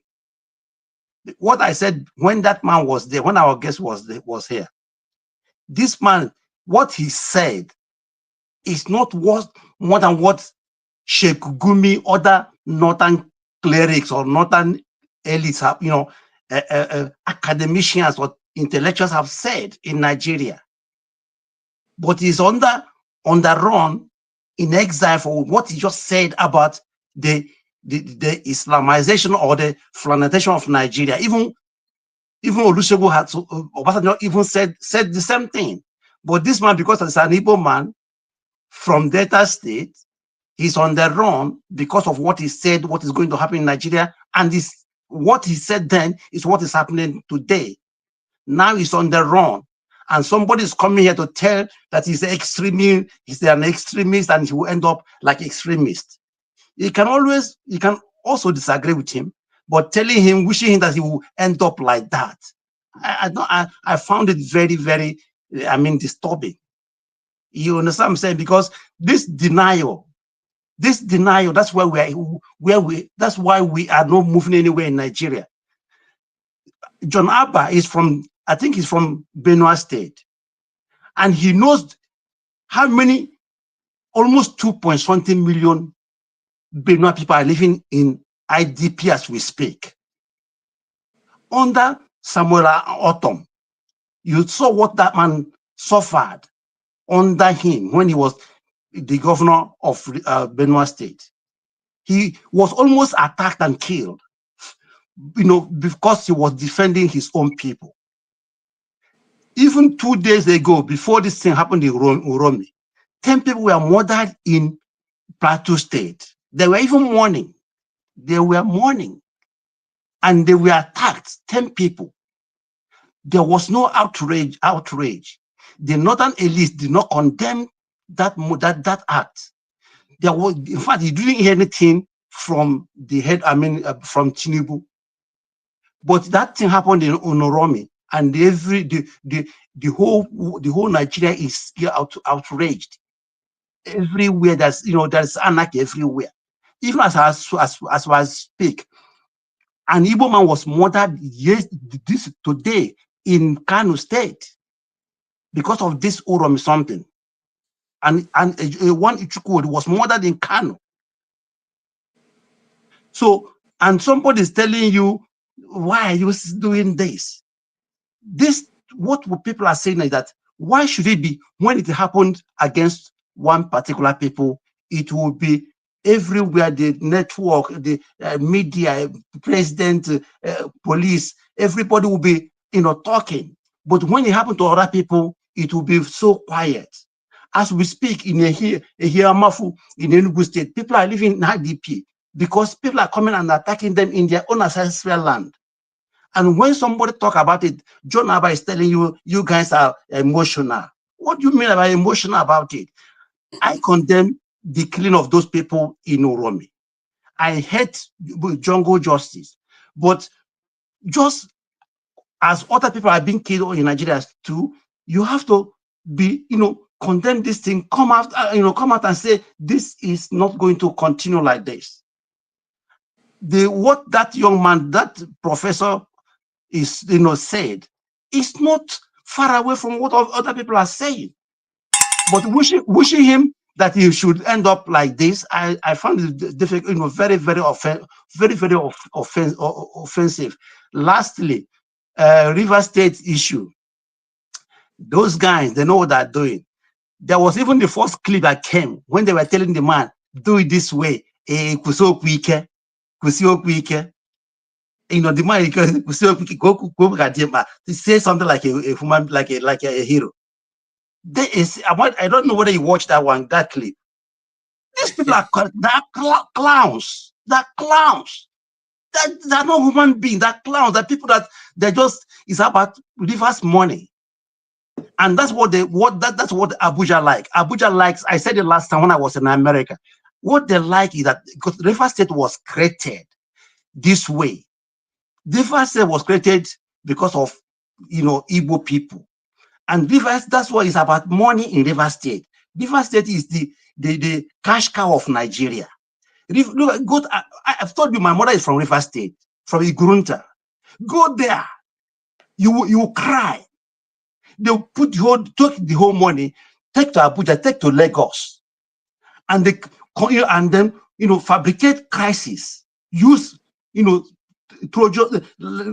stooges like Mwike, like Amechi, use them to cause trouble in the states. Why they're taking the money to Lagos and Abuja? 4 years from now, Mwike will be gone. And And River State will remain a desolate place. They are clowns. Thank you so Good much. night from here. Thank you so much. Thank you for waiting and being patient to contribute. We appreciate you. Each time you come, your comments are very, very welcoming, and they are highly appreciated. Thank you. Again, what he's saying is very true, and the guest that came, like I said, I try to make him understand, and our listeners or viewers, as the case may be, that doctor is a research fellow. He is one of the, if you're going to study anything on Middle East, you must come across 1, 2, or 3 of his books, except you don't want to do a proper research. So, and if anybody dismisses his view, I don't know how you're going to start. Because even in academic work, even if you don't agree with what I'm saying, you must first also refer to my book. When you refer to my book, I have been able to, exhaust it by way of, appreciating it. Then you bring your criticism or whatever you feel that is not in line with what you are thinking.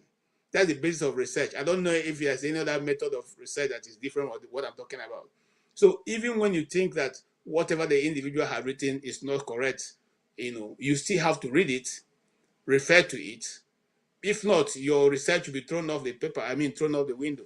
Anyway, that's a different discussion for another day. Forefather, you are welcome. And I want to say to the viewers that Forefather is going to run another broadcast after this broadcast. So please be patient. I never said that too. When did I say that? You said that yesterday now. No, it's a bit late now. I didn't create any line. How can you say that? Do you think I'm somebody who did? Yeah, I think I mentioned it. Say you are changing your mind, but you don't make it look as though I'm carrying the wrong distance. It's okay. Okay, so Forefather will be coming up, and so you guys just hang around. He has a lot of topic we're going to discuss, and once this stream ends, he's going to start another fresh stream. All right, Forefather, give us your view. Thank you. I'm sorry. I just wanted to add regarding the previous discussion where they were about the guests. I've said it before. If you don't like democracy, you go for dictatorship. If you don't like Islam in Nigeria, then you may want to consider increasing your population. This is a democratic country. If the population in the north is growing faster than the population in the south, don't be surprised the country is turning more and more Muslim. In 50 years from now, we'll have 60% northern population in Nigeria. So you might as well start practicing facing Mecca. Make your peace with that. Or you increase your population, or have an alternative plan that is going to aid you in adapting in such an environment. It's just what it is. Or maybe you have the northerners realize that maybe Islam is not the way, because maybe African own religion is the way to go. You pick and choose. There are so many options to pick and choose, and it's not only in Nigeria. There are countries that where you have even vast majority Muslims that are running relatively well. So why are we worrying about whether it's a northern or southern religion? The Christians are foreign, the Muslims are foreign, they are all foreign, and we are all killing each other over some other people's religion. That said, some of the pronouncements that the guests made about the Quran, the verses are correct, but it has no context, and that is sometimes quite problematic in our discourse. Like some of the statements about not having non-Muslims for friends. That is in the context of fighting the Christians and the Jews. They claim betrayed their agreement in that region during that time. And the term that was used was referring to those people, not necessarily the entire world. But I guess anybody can extrapolate it and say they are referring to the entire world. If that was the case, then you will never have Muslim nations that have alliances with non-Muslim nations in the world. That is more of a realistic interpretation of the book, because otherwise you will never see any Muslim nation that has agreement with any other nation, but they do. In the case of Rivers State, the president is responsible for what is going on there. It's hard to deny that. Fubara is not exactly your rabid, showy kind of minded people. He's part of the establishment. He wants to control his own state as the governor of the state. If that interest coincides with the interest of the people, that's where the president is supposed to go. But instead, what they are doing is the president is empowering Wike to obstruct the activities of the governor in his own state. Whatever is going to happen from this, the president is responsible for it. And if Fubara falls from office, which I actually think is less likely now, because if he falls, it's going to be on the president from office, because there's no way he can escape that responsibility for removing a governor from office. And if you want to investigate the governor, how will you investigate the governor? He's supposed to be immune for prosecution at this stage. You're supposed to let him out of it. The only thing that you probably want to do, give him a bad name so that the lawmakers can go ahead and finish him off with an impeachment. So that is the strategy they are probably pursuing. And it doesn't hold this augur well for that state at all. For the life of me, sometimes I feel like I'm confused. Maybe I'm confusing myself, because I know full well why this president is doing this. They don't care about the people at all. They are not governing for you. They are just creating chaos in the country. They pretend as if they are trying to help the country. Okay, now look at he decided to ban import of solar panels because he wants the indigenous ones to grow. What has he really done to grow the indigenous market significantly?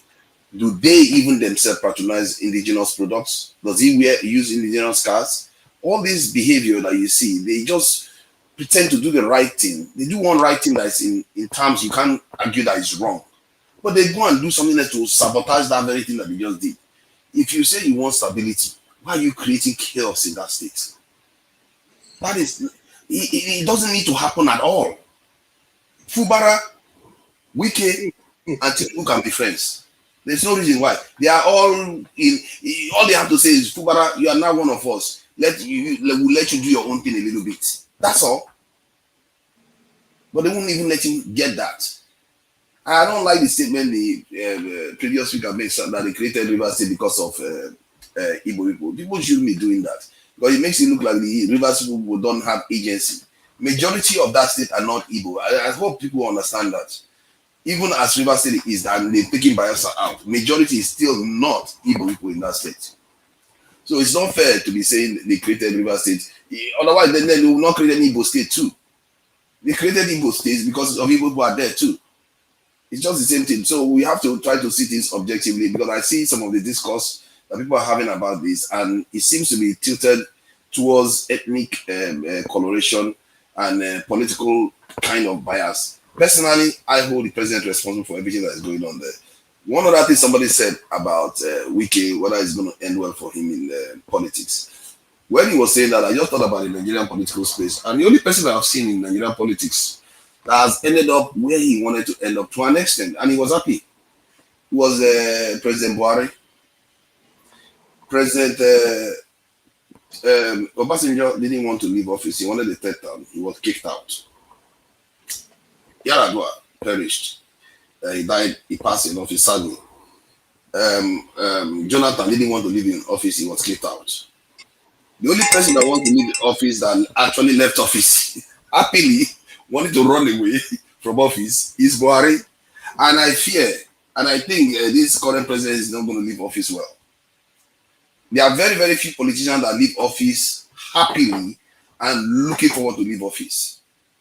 And this president is not going to leave office well, because the way he's approaching politics is a very, very forceful and damaging one.